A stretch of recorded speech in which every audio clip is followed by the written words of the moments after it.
नया स्टूडेंट जब से स्कूल में ट्रांसफर हुआ था, तब से उसने मुश्किल से ही कोई बात की थी। वो हमेशा सिर नीचे करके चुपचाप बैठा रहता था।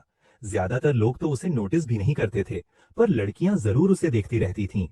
एक दिन दोपहर में जब वो सो रहा था, लड़कियां उसकी खूबसूरती की तारीफ कर रही थीं, और उनमें से एक लड़की ने तो चुपके से उसका फोटो भी ले लिया। बाद में उसने वो फोटो उसे दिखाया, हल्की सी शर्माई मुस्कान के साथ।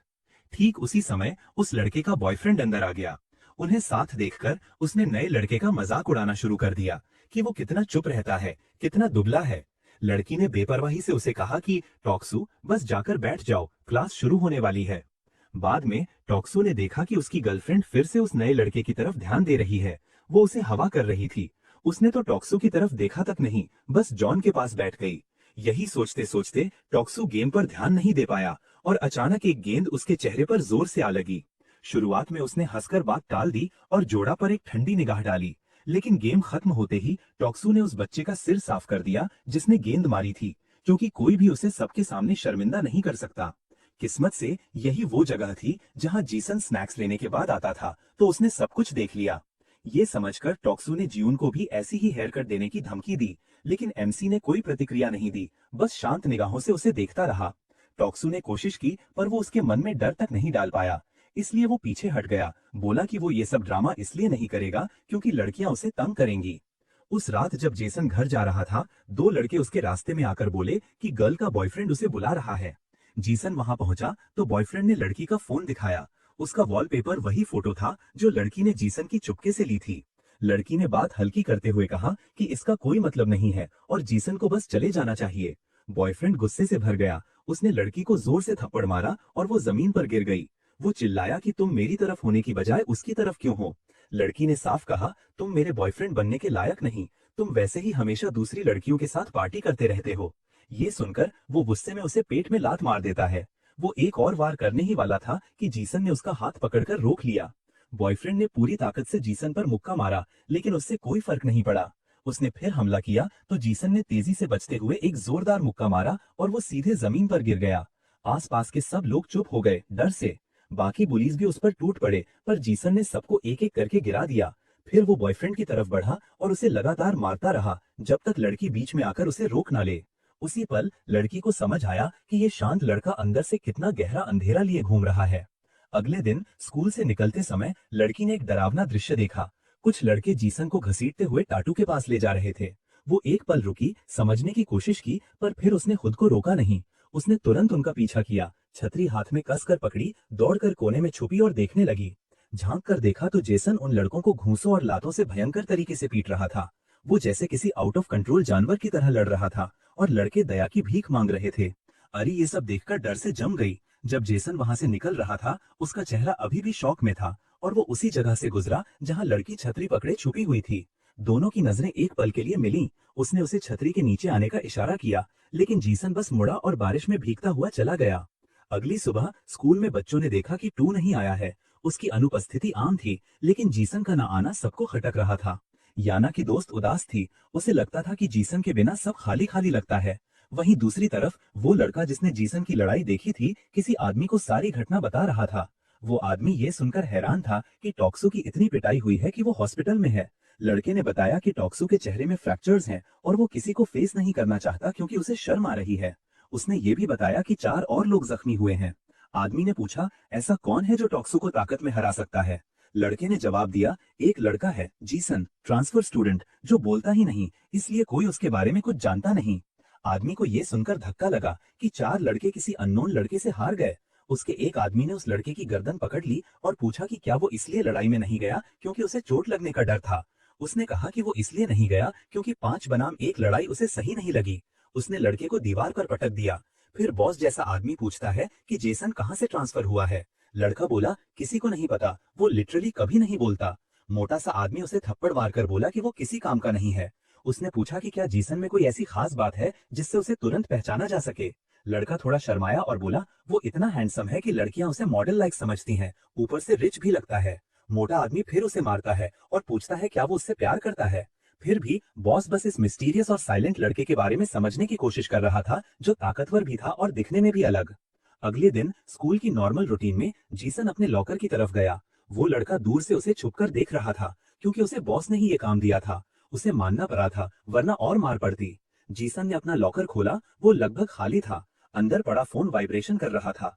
उसने फोन उठाया और मैसेजेस देखे। उसमें लिखा था कि उसे ये फोन फ्री में मिला है, पुराना फोन था लेकिन एक्स स्टॉक चलता था और कोई उसकी बातें सुनने को तैयार था। वो इधर उधर देखने लगा कि कहीं कोई उसे देख तो नहीं रहा, लेकिन उसे कोई नहीं दिखा, जबकि दो लोग उसे छुपकर देख रहे थे। किसी लड़की ने ये फोन जीसन को दिया था और वो खुद डर के मारे घबराई हुई थी, लेकिन जीसन ने फोन वहीं लॉकर में छोड़ दिया और चुपचाप चला गया।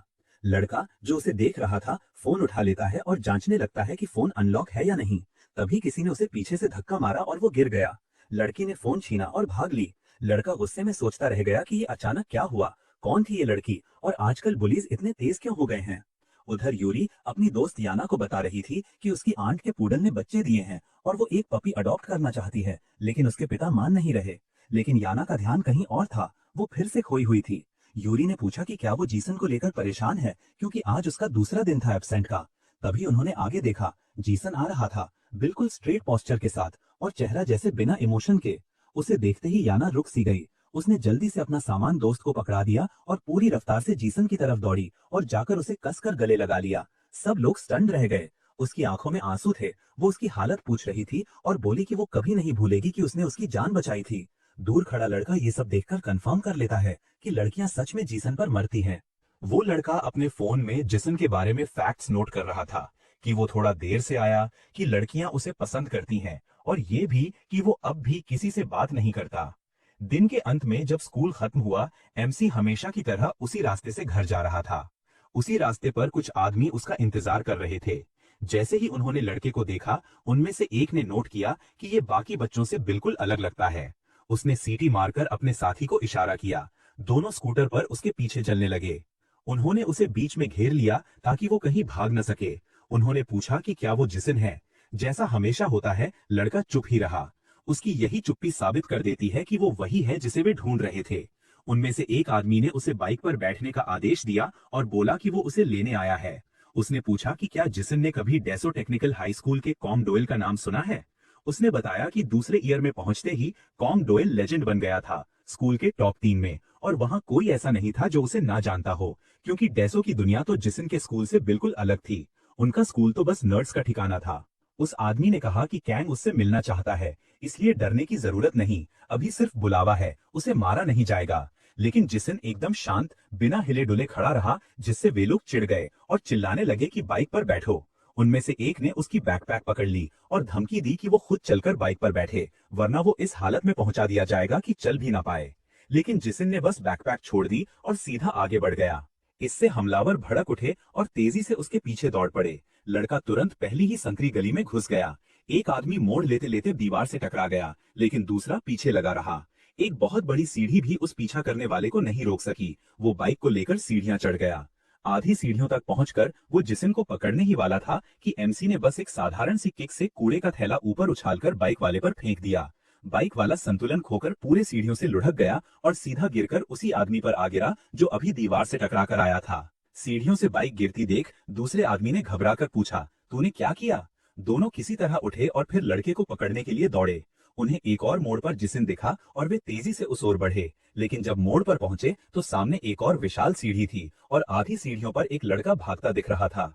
वे दौड़कर उसे पकड़ लेते हैं, लेकिन जब उसे पलटते हैं उन्हें पता चलता है ये वो लड़का है ही नहीं जिसे वो पीछा कर रहे थे। गुस्से में उन्होंने उस अनजान लड़के को ही मारना शुरू कर दिया, सिर्फ इसलिए कि वो गलत वक्त पर वहां था। ये सब होते हुए जिसन ऊपर छतों से उन्हें देखता रहा और फिर चुपचाप वहां से निकल गया। थग्स के ठिकाने पर पहुंचकर दोनों ने बताया कि वे जिसन को पकड़ नहीं पाए। छोटा गुस्सैल मोटा आदमी उनकी बेइज्जती करने लगा और उन्हें लात मारी। दोनों ने सफाई दी कि वो लड़का ऐसी गली में घुसा जो बिल्कुल मेज की तरह थी, इसलिए उसे पकड़ना नामुमकिन था। बॉस कैंग डोयल बोला कि हर पल उसकी बेचैनी बढ़ रही है। उसने शुंग मिन से पूछा कि क्या उसने जिसन के बारे में कुछ पता लगाया। सुनुंग ने फोन देते हुए कहा कि उसने जितना हो सका उतना पता किया है। कैंग ने सिर्फ 3 लाइनों का डेटा देखा और गुस्से में चिल्लाया, ये तुम्हारी इन्वेस्टिगेशन है? मोटा आदमी सुनुंग को बाकी तीनों के साथ लेटने को कहता है। बॉस ने आदेश दिया कि सुनुंग को जाने दो, लेकिन अगले दिन स्कूल छूटने के बाद वो जिसोन को पीछे वाले गेट पर लेकर आए। उसने पूछा, क्या तुम ये काम कर लोगे? फिर दाइशिक को भी जिम्मेदारी दी कि जिसोन को किसी भी हाल में लाया जाए। सुनुंग अंदर ही अंदर डर गया था। वो समझ रहा था कि वो इस मामले में फंसता चला जा रहा है। अगली सुबह सुनुम 2 सोडा खरीद रहा था। तभी उसका दोस्त आया और बोला, एक मेरे लिए है। सुनुम ने मना कर दिया और बोला कि नहीं, ऐसा कोई कारण नहीं है। दोस्त ने पूछा, तो ड्रिंक किसके लिए है? तभी जिसिन वहां से गुजरा और सुनुम को लगा कि यही मौका है। वो उसके पीछे गया और धीरे से बोला, तुम ठीक हो? उसने उसे सोडा ऑफर किया। वो बोला कि उसे कुछ साफ करना है। शायद लगा हो कि मैं टोक्जू की गैंग में हूँ, पर मैं बस कुछ बार ही उनके साथ था। वो बोला कि लड़ाई वाले दिन उसे बहुत राहत मिली थी जब उसने टोक्जू को पीटते देखा, क्योंकि वो कभी पलटकर मार ही नहीं पाया। यही वजह थी कि वो जिसिन को धन्यवाद कहना चाहता था, लेकिन जेस ने उसकी तरफ देखा भी नहीं और चुपचाप आगे बढ़ गया। ये सुनुम को एक्सपेक्टेड ही था, जिसिन ऐसा ही है। अब सुन सोच रहा था कि वो उसे पीछे वाले गेट तक कैसे ले जाएगा, लेकिन मोटे आदमी का डर ही उसकी मोटिवेशन था। दिन गुजर गया, लंच का समय आया। सब कैफेटेरिया चले गए, लेकिन जिसिन नाखून बराबर भी नहीं हिला। वो हमेशा की तरह क्लास में ही सोता रहा। आखिर जब वो उठा, सुनुम दरवाजे के पीछे छुपकर उसे देख रहा था। तब उसे समझ आया कि वो कैफेटेरिया में क्यों नहीं दिखता। वो अपना लंच अलग से तैयार करता है। जिसिन हमेशा की तरह उस जगह गया जहां वो रोज लंच खाता था। जैसे ही वो बेंच पर बैठा, उसने फोन देखा। उसी पर मैसेज आया था, आज भी लंच में ब्रेड है। फिर वो झुककर छुपने की कोशिश करता है। ये अरियाम थी जो उसे फोन से मैसेज भेज रही थी। उसने उसे कई मैसेजेस भेज दिए। क्या तुम हमेशा रूफटॉप पर अकेले खाते हो? फिर लिखा, मैं भी रूफटॉप पर खाती हूँ और तुम्हें कई बार देखा है, इसलिए बात करने का मन हुआ। जब जिसिन उसे खोजने लगा, अरियाम ने लिखा, मैं तुम्हारे लेफ्ट में हूँ। उसने देखा तो वो हाथ हिलाकर फिर नीचे कर लेती है। मैसेज में उसने कहा, लोगों का सामना करना मेरे लिए आसान नहीं है। फिर बोली, सुना है तुम भी बात नहीं करते, मैं भी ऐसी हूँ। इसके बाद उसने पूछा, तो तुम्हारे चुप रहने की वजह क्या है? जिसिन रिप्लाई करने ही वाला था कि तभी कोई जोर से चिल्लाते हुए आया। ये सुनुम था, झूठ मूठ ऐसा दिखाते हुए जैसे वो संयोग से वहां लंच खाने आया हो। उसने पूछा, क्या खा रहे हो? बिना जवाब का इंतजार किए वो जिसिन के बगल में बैठ गया और बोला, मैं तुम्हारे साथ खाऊंगा। माहौल एकदम अजीब और भारी हो गया। दोनों चुपचाप खाने लगे। अचानक सेयोंग मिन हल्की हल्की सिसकियां भरने लगा। उसके रोने की आवाज सुनकर जिसिन ने उसकी तरफ देखा। सेयोंग मिन रोते हुए बोला, असल में उसके कोई दोस्त ही नहीं है। सुनुंग मिन रोते धोते ये बता रहा था कि उसके कोई दोस्त नहीं है, इसलिए वो टाकू वाले लड़कों के साथ घूमता था, बस इसलिए ताकि उसे अकेला न समझा जाए। उसने जिसन से कहा कि क्योंकि वो दोनों ही आउटकास्ट हैं, उन्हें दोस्त बन जाना चाहिए, लेकिन जिसन ने उसकी बात पर जरा भी ध्यान नहीं दिया। सुनुंग की सारी कोशिशें बेकार गईं, उसके आंसू भी जिसन पर कोई असर नहीं डाल पाए। जिसन उठकर जाने लगा, लेकिन सुनुंग चाहता था कि उसकी मेहनत बेकार न जाए। उसने जिसन का हाथ पकड़ लिया और पूछा, हम दोस्त हैं या नहीं? लेकिन जैसा हमेशा होता है, जिसन ने उसे पूरी तरह नजरअंदाज कर दिया और सीधा चला गया। सुनुंग वहीं खड़ा उसका जवाब इंतजार करता रह गया।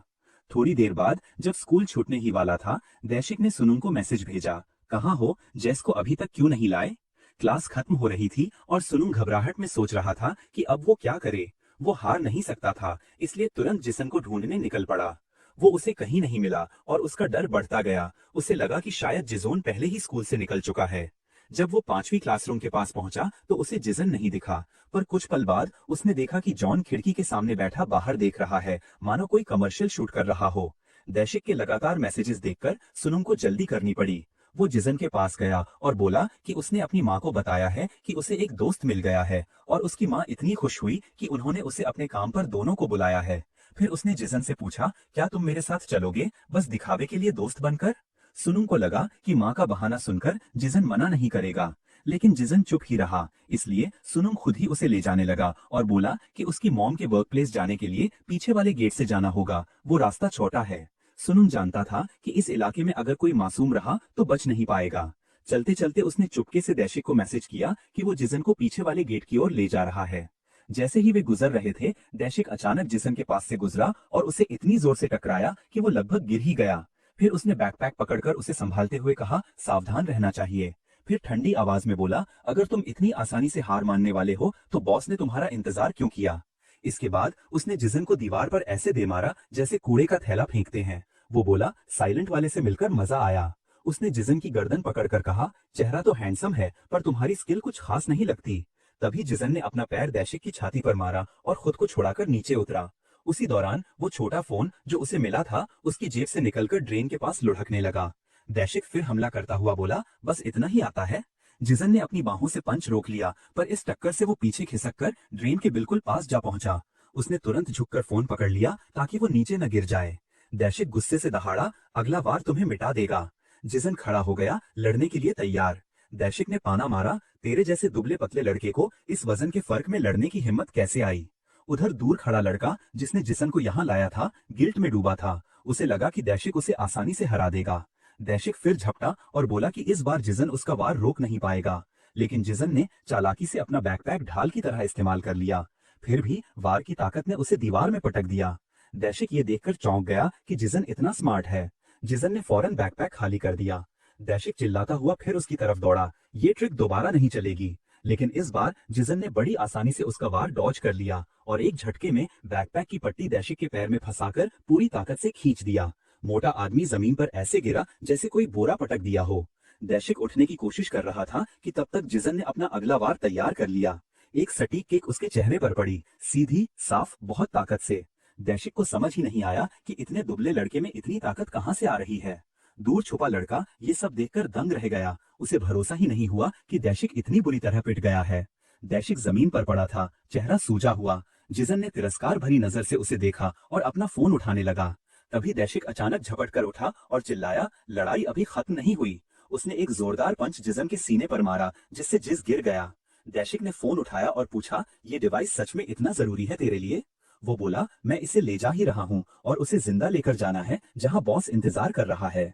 अचानक एक बाइक वाला आदमी आया। दैशिक बाइक पर चढ़ते हुए बोला कि अगर जिसन को अपना फोन वापस चाहिए तो अली पार्क आना होगा।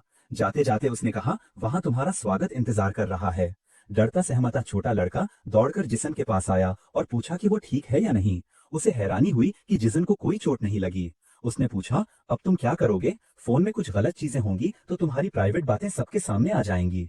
जिसन ने शांत स्वर में जवाब दिया, मेरी माँ अगली बार इंतजार कर सकती हैं, मुझे अली पार्क तुरंत जाना होगा। वो लड़का सोच रहा था कि अब उसने 120% अपना काम कर दिया है, अब देखना है कि जिसन सच में अली पार्क जाता है या नहीं। जिसन बिना एक शब्द बोले उठ गया और चलने लगा। ये देखकर लड़का हैरान रह गया, जिसन सच में फोन वापस लेने जा रहा था। थोड़ी देर बाद जिस एक बहुत बड़ी लकड़ी की सीढ़ियों के सामने पहुंचा। वो चढ़ने लगा। आसपास कुछ संदिग्ध लड़के खड़े थे। ऊपर पहुंचते ही उसने कई लोगों को देखा। सब किसी गैंग के लग रहे थे और उसका इंतजार कर रहे थे। उन्होंने दोनों तरफ खड़े होकर एक ह्यूमन कॉरिडोर जैसा बना दिया था। उसके अंत में उनका लीडर खड़ा था। लीडर ने जिसन को देखकर खुशी जाहिर की और उसका फोन दिखाते हुए पूछा, क्या तुम इसे लेने आए हो? जिसन चुपचाप उसकी तरफ बढ़ा। लीडर बोला, तुम्हारे फोन में कुछ भी खास नहीं मिला, न कोई नंबर न कॉल हिस्ट्री, बस कुछ मैसेजेस उस लड़की के थे जो तुम्हें देखती रहती है। लीडर को फोन में कुछ भी खास नहीं मिला था, बस कुछ सिंपल मैसेजेस। इसी बात से उसे हैरानी हुई कि जिनसन इतनी दूर सिर्फ इस फोन के लिए क्यों आया। वो हैरान होकर बोला, आखिर इस चीज का मतलब क्या है? जिस उसके सामने रुक गया और सीधा हाथ बढ़ाकर अपना फोन वापस मांगा। बॉस ने हंसते हुए पूछा, कोई गर्लफ्रेंड वगैरह है या कुछ शुरू होने वाला है? उसे ये पूरा मामला बहुत क्यूरियस कर रहा था। जवाब न मिलने पर वो चिढ़ गया और जल्दी जल्दी कुछ अरेंजमेंट्स करके किसी को मैसेज भेज दिया।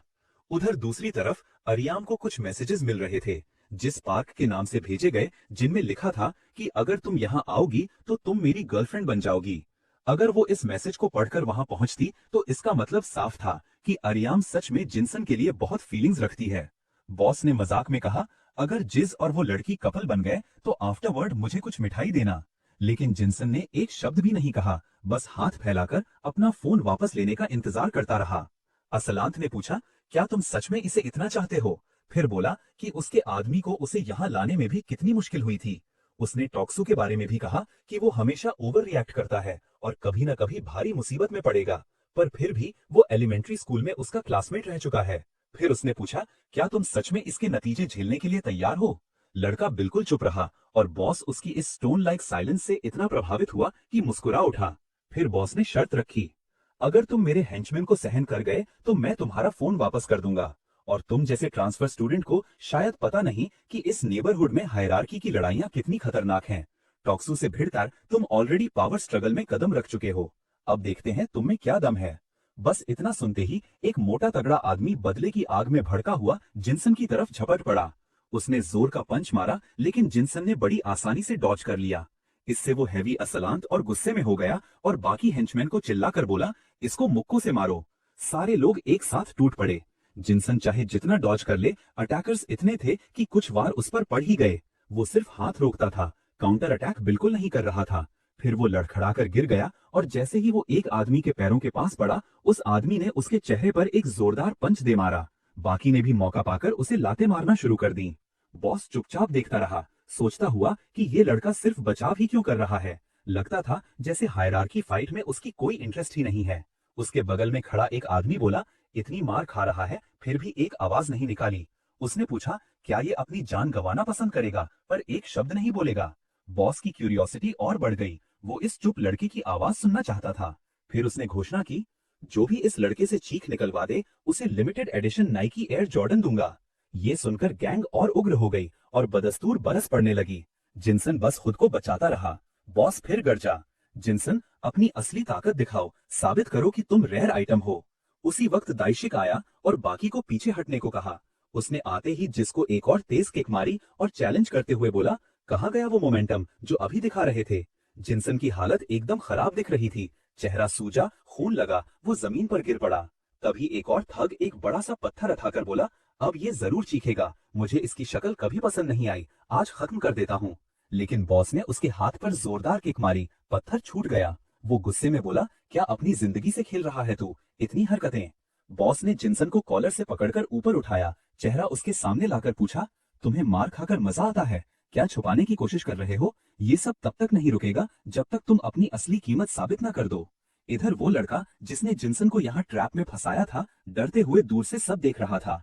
उसे समझ आया कि ये गैंग टॉक्सू वालों से कहीं ज्यादा खतरनाक है। तभी उसने देखा अरियाम वहां आ गई है।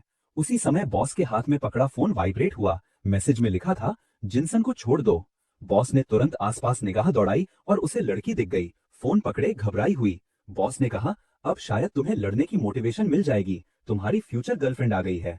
उसने एक आदमी को इशारा किया कि लड़की को यहाँ लाओ। लड़की मैसेज टाइप कर रही थी, तभी हेंचमैन उसके बिल्कुल पास पहुंच गया।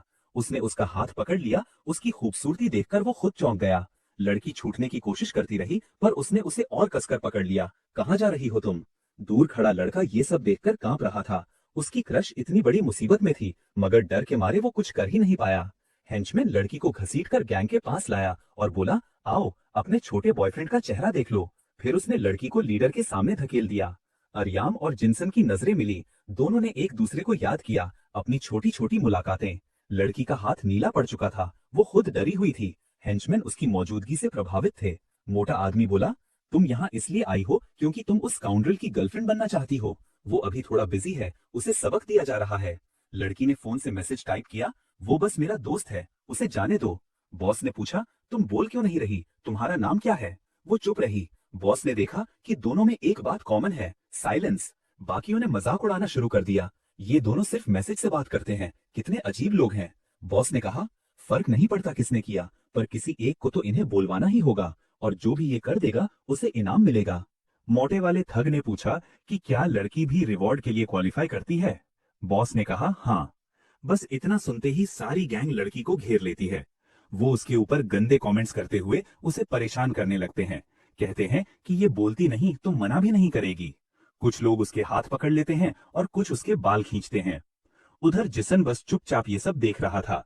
बॉस ने उससे पूछा, अब तुम क्या करोगे? ऐसे ही खड़े रहोगे? लेकिन थग्स ने लड़की को तंग करना जारी रखा। एक आदमी ने उसका चेहरा पकड़कर जबरदस्ती पूछा, मुंह क्यों बंद रखती हो, बोलो। तभी अचानक लड़की के आसपास खड़े एक थग को किसी ने जोर से मारा। वो सीधा नीचे गिर पड़ा। जिसन ने उसकी तरफ देखा और जैसे ही वो घूमकर समझने लगा कि क्या हुआ, उसे पीछे से एक पंच लगा। हैट पहने आदमी ने पूछा, तू कर क्या रहा है? लेकिन अगले ही पल उसे भी एक सीधा मुक्का पड़ता है और वो वहीं बेहोश गिर जाता है। बॉस ये देखकर खुश हो गया। उसे समझ आ गया कि जिसन अब सच में लड़ाई शुरू कर चुका है। जिसन ने लड़की को पकड़ रहे लड़कों को धक्का देकर हटाया और उन पर टूट पड़ा। लड़की डर से जड़ हो गई थी, पूरे सीन से सहमी हुई। अब पूरी गैंग एक साथ जिसन पर टूट पड़ी। कोई उसे पंचेस मार रहा था, किसी का पैर उसने पकड़कर हवा में उठाया और बाकी लड़कों पर फेंक दिया।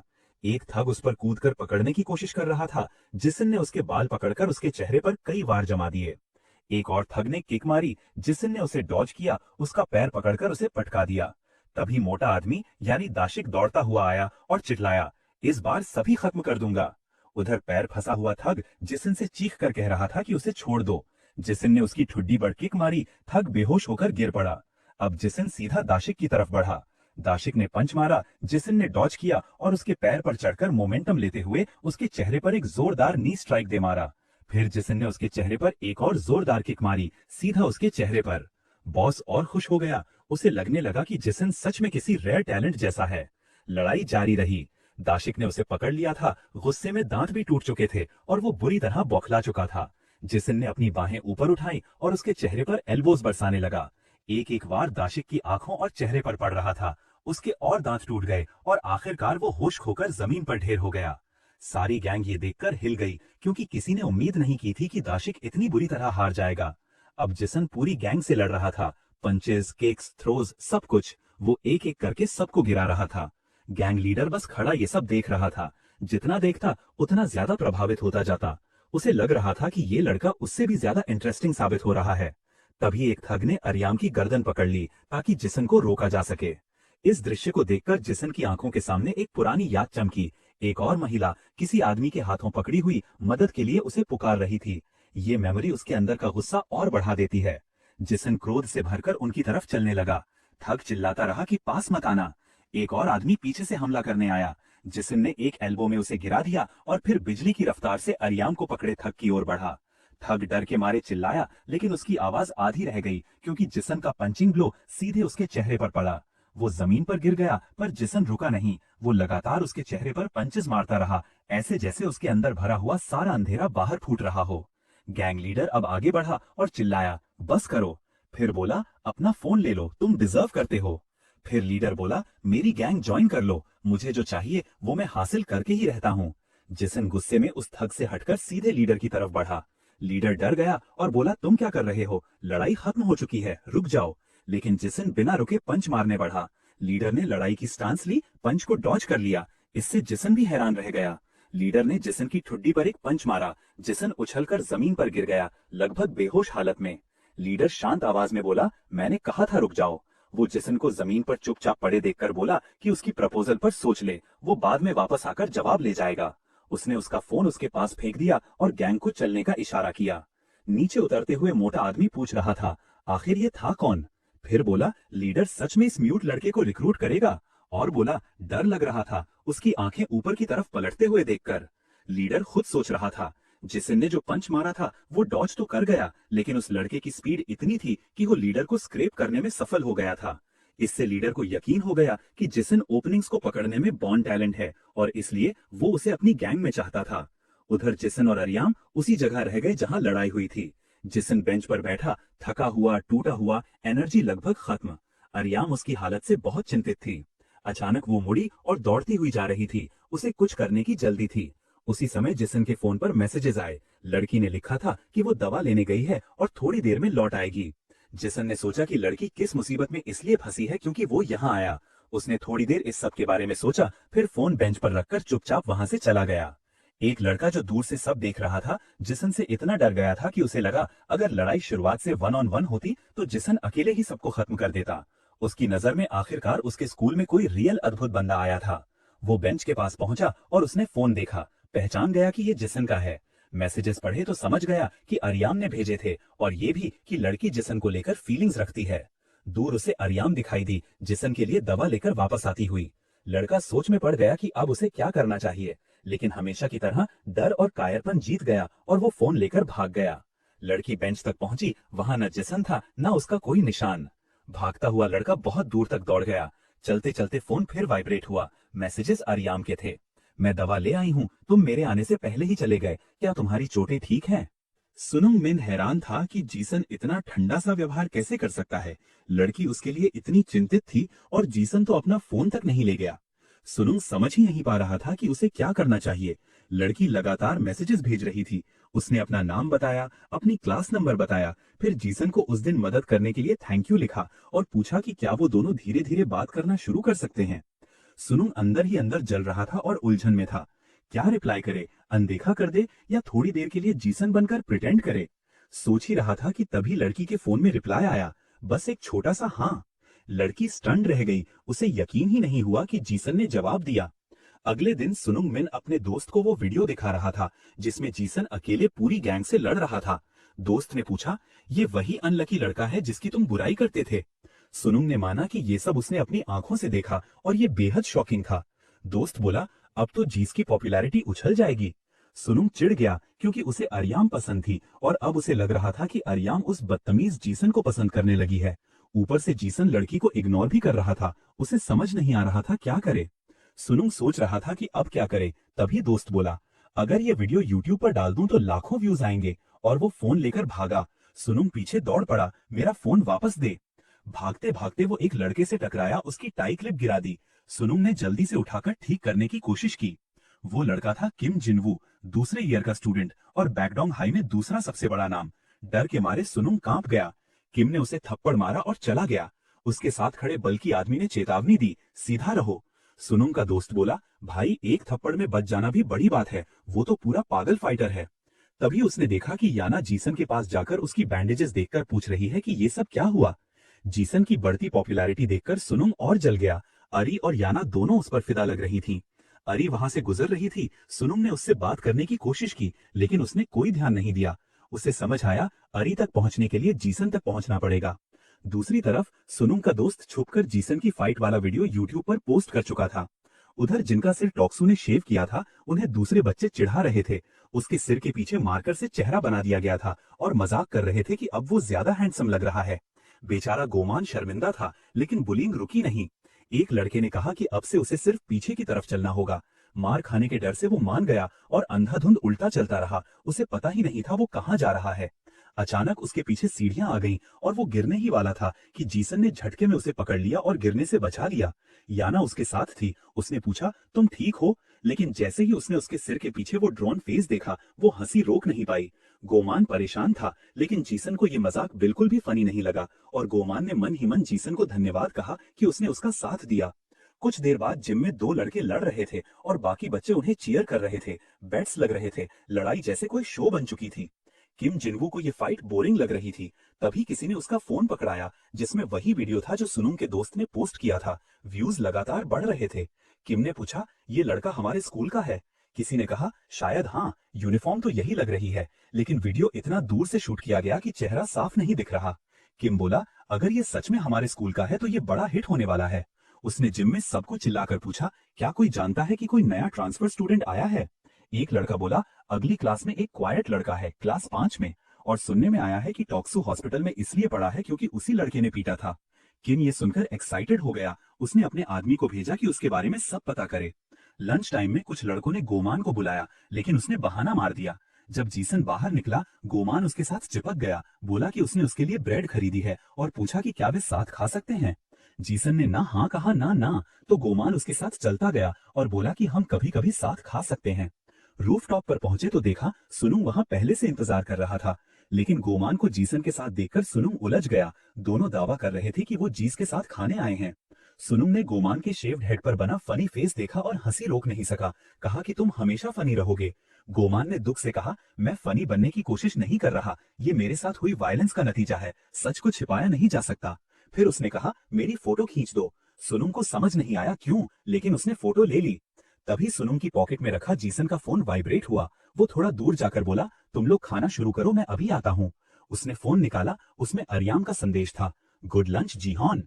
वो जीसन को लिख रही थी, लेकिन सुनुंग ने समझा मैसेज उसके लिए है। सुनुंग ने भी रिप्लाई कर दिया, तुम्हारा लंच अच्छा हो। बस इतना रिप्लाई मिलते ही अर्याम की खुशी का ठिकाना नहीं था। तभी रूफटॉप का दरवाजा खुला, जामिन अंदर आया। सुनुंग डर गया, पूछा कि वो यहाँ क्या कर रहा है। जामिन सीधे जीसन की तरफ गया और बोला, सुना है क्वाइट लड़का लंच में यही होता है, क्या ये तुम हो? उसने अपना फोन दिखाया, वीडियो चल रहा था। सुनुंग घबरा गया। उसे अब एहसास हुआ कि उसका दोस्त सच में वीडियो पोस्ट कर चुका है। गोमान ने पूछा, क्या हुआ? जा बोला, इस वीडियो के बहुत रूमर्स चल रहे हैं, मैं इसकी स्किल्स अपनी आंखों से देखना चाहता हूँ। लेकिन जीसन ने उसे पूरी तरह इग्नोर कर दिया। जा आग बबूला हो गया, बोला, सुन नहीं रहे क्या, और पंच मारने लगा। जीसन ने आसानी से डॉज कर लिया। जा लगातार पंचेस फेंकता रहा, एक भी नहीं लगा। उसकी झुंझलाहट बढ़ती गई। फिर वो बोला, अगर तू खड़ा नहीं होगा तो इसी तरह हारा हुआ माने जाओगे। वो फिर पंच मारने गया। जीसन ने आसानी से डॉज किया और एक सटीक किक उसकी शिन पर मारी। जा लड़खड़ा गया, उसका बैलेंस पूरी तरह बिगड़ गया। जामिन दर्द से चीखने लगा। जिसन की किक लगते ही उसका पूरा संतुलन बिगड़ गया था। वो पीछे गिरा और उसका चेहरा सीधे बेंच से टकराया, इतनी जोर से कि उसका नाक लिटरली टूट गया और उसका चेहरा खून से भर गया। जिसन बस उसे ठंडी तिरस्कार भरी नजर से घूर रहा था। ऐसी नजर जैसे सामने कोई कीड़ा हो। जामिन जब जिसन की आंखों में देखता है तो उसे एक भारी दबदबे वाली ऑरा महसूस होती है। डर के मारे उसकी रूह कांप जाती है और वो वहीं से भाग जाता है, इतनी तेजी से कि देखने वाले दोनों लड़के भी दंग रह जाते हैं कि इंसान इतनी रफ्तार से कैसे भाग सकता है। गोमान हैरान होकर पूछता है, जिसन तुम आखिर हो क्या, तुम्हारी नेचर इतनी अलग क्यों है? सुनंग मिन ने तब खुलासा किया कि जिसन ही वो लड़का है जिसने टू को हॉस्पिटल पहुंचाया था। ये सुनकर गोमान की रिस्पेक्ट और एडमिरेशन जिसन के लिए कई गुना बढ़ गई। लेकिन सुनंग ने चेतावनी दी, जामिन का यहाँ आना खतरनाक है, वो किम जिनवू की गैंग का हिस्सा है। किम अगर किसी की स्किल पहचान लेता है तो उसे जबरदस्ती फाइट्स में धकेल देता है और अब लगता है कि जिसन उसकी नजर में आ चुका है। सुनंग ने यह भी बताया कि कुछ लोग फाइट्स करके पैसे कमाते हैं और जिसन जैसा लड़का तो आसानी से ढेर सारा पैसा कमा सकता है। गोमान ये सुनकर भड़क गया, क्या बेकार की बात कर रहे हो? जिसन खुद नहीं बोलेगा तो मैं उसकी जगह मना कर देता हूँ। उसका मानना था कि जिसन को लड़ाइयों में इंटरेस्ट नहीं है, न ताकत दिखाने का शो ऑफ। गोमान ने खुद को प्राउडली घोषित कर दिया, अब मैं जिजुन की वॉइस हूँ और जैसे हम दोस्त हैं मैं उसकी तरफ से बोलूंगा। सुनंग को शक था कि ये दोस्ती सच भी है या नहीं, लेकिन गोमान अपनी बात पर अड़ा था। क्लासरूम का ड्रामा। दोपहर की दूसरी शिफ्ट में जब जिजुन आया तो क्लास में हलचल मच गई। सबके फोन में वीडियो था, लोग पूछ रहे थे कि क्या ये वही लड़का है, अगर हाँ तो कम से कम सिर हिलाकर कंफर्म कर दे। गोमान बीच में कूद पड़ा, उसे परेशान मत करो, कुछ कहना है तो पहले मुझसे कहो। ये सुनकर सब चिढ़ गए और जिसन को चारों तरफ से घेर लिया। तभी क्लासरूम का दरवाजा जोर से खुला। किम जिनवू अंदर आया। वो कमरे के सामने खड़ा हुआ और पूछा, ट्रांसफर स्टूडेंट कौन है? सब चुप, किसी की हिम्मत नहीं हुई जिसन की ओर इशारा करने की। लेकिन जिसन के बगल में खड़े गोमान ने खुद ही ध्यान अपनी तरफ खींच लिया। किम उधर आया तो गोमान सीधे उसके सामने खड़ा हो गया। मैं जिजुन रिप्रेजेंटेटिव हूँ, पहले मुझसे बात करो। उसका हेंचमैन भड़क गया, साले तुम अपने आप को समझते क्या हो? उसने गोमान के मुंह पर स्लैप मारा। वो गिरा, उसकी पीठ पर बना वो फनी फेस नजर आया। थग ने हंसते हुए उसकी कॉलर पकड़कर कहा, ये वाकई बहुत मजेदार है। उसी समय जिसन एकदम तेजी से उठ खड़ा हुआ, जैसे भीतर कोई बटन दब गया हो। किम ने पूछा, तुम ही हो जिसने जामिन की नाक तोड़ी? जिसन चुप रहा। किम ने उसे एक बिजनेस कार्ड थमाया और पूछा, मेरी अकेडमी का नाम सुना है? मैंने जा को भेजा था तुम्हें बुलाने, पर जब वो नहीं कर पाया तो मैं खुद आया हूँ। जिसन के एक्सप्रेशन से कोई एक्साइटमेंट नहीं दिखी तो उसने पूछा, पैसे कमाना पसंद है? तभी फिर गोमान बीच में कूद गया। जिसन फाइट्स में इंटरेस्ट नहीं रखता, वो अरीना नहीं जाएगा। किम तंग आ चुका था, उसने गोमान की छाती पर एक भारी किक मारी, वो हवा में उछलकर चेयर्स पर जा गिरा। किम उसके पास गया और चिल्लाया, कब दिमाग लगाना है और कब चुप रहना है समझ नहीं आता तुम्हें? उसने गोमान को जमीन पर गिराकर उसे बार बार पैरों से कुचलना शुरू कर दिया। इसी बीच जिसन ने किम के कंधे पर हाथ रखा। किम ने तुरंत कहा, मेरे शरीर को छूना मुझे पसंद नहीं है, हाथ हटाओ। लेकिन जिसन ने उसकी कॉलर और कसकर पकड़ ली। किम खुद भी हैरान था। किम का बल्कि हेंचमैन जिस पर टूट पड़ा, किम जिनवू से हाथ हटाओ। उसने पंच मारा। जिसन ने आसानी से डॉज किया और सीधा नी उसके चेहरे पर मारा। उसके मुंह से खून फूट पड़ा और वो चीखता हुआ पीछे जा गिरा। वो लड़का खड़ा होने की कोशिश करता है, एक चेयर उठाता है। जिसन, आज तुम्हारा काम तमाम। जिसन ने लिटरली हवा में जंप किया, चेयर को डॉज किया, मेज पर उतरा और काउंटर अटैक करते हुए उसे चेहरे पर किक मारी। थक बेहोश होकर गिर पड़ा। क्लासरूम में हर बच्चा स्टंट था, उनकी आंखों में साफ दिख रहा था कि यूट्यूब वीडियो बिल्कुल असली था। थोड़ी देर बाद वो बल्कि थक उठकर पूरी टेबल उठाता है और चिल्लाता है कि वो जिसन को मार डालेगा। उसी समय टीचर अंदर आता है। ये क्या हो रहा है और जिसन मेज पर क्यों खड़ा है? किम बोल उठा, सर बस मजाक था। फिर गोमान की तरफ इशारा करके बोला, एजेंट मैं तुमसे बाद में जिहोन के बारे में बात करूंगा। वो टीचर के कंधे पर हाथ रखकर बोला, क्लास शुरू करो, और अपनी गैंग के साथ चला गया। घंटियों के बाद स्कूल के बाद गोमान ने सुनंग को सब बताया। भाई ये तो मूवी की तरह था, कोई जिसन को छू तक नहीं पाया। सुनंग अफसोस कर रहा था कि वो ये लाइव नहीं देख पाया। उसने पूछा, अब जिसन क्यों नहीं गया अभी तक? गोमान बोला, टीचर ने उसे रोक लिया है क्योंकि लड़ाई स्कूल में हुई है और ये बड़ी परेशानी बन सकती है। स्टाफ रूम में टीचर ने जिसन को ग्रीन टी दी। टेस्ट तो अजीब था पर असल में वो बात करने का बहाना था। टीचर ने कहा कि इस स्कूल का माहौल जिसन के पुराने स्कूल से बहुत अलग है। टीचर ने बैठकर धीरे धीरे बातें शुरू की। उसने बताया कि जब जिसन के पिता ने कहा कि वो अपने बेटे को इस स्कूल में ट्रांसफर कर रहे हैं, तो वो शुरुआत में इसके खिलाफ था। उसे डर था कि जिसन यहाँ एडजस्ट नहीं कर पाएगा, खासकर क्योंकि वो बोलता नहीं था। लेकिन फिर उसने कहा कि अब उसे अपने ऊपर रखे गए भरोसे के लिए शुक्रगुजार महसूस होता है। टीचर को आखिरी बार जिसन तकरीबन 4 साल पहले दिखा था, जब वो अभी एलिमेंट्री में था। उसे साफ याद था, वो छोटा सा लड़का अद्भुत एनर्जी से ट्रेनिंग कर रहा था। तभी जिसन के पिता ने उसे अपने दोस्त के तौर पर इंट्रोड्यूस कराया था, और छोटा जिसन बहुत पोलाइट था। टीचर ने बताया कि उसे ये देखकर कितना शौक लगा था कि जिसन के पिता ने अपने घर का एक हिस्सा ही अकेडमी की तरह बदल दिया था, ताकि जिसन ट्रेनिंग कर सके।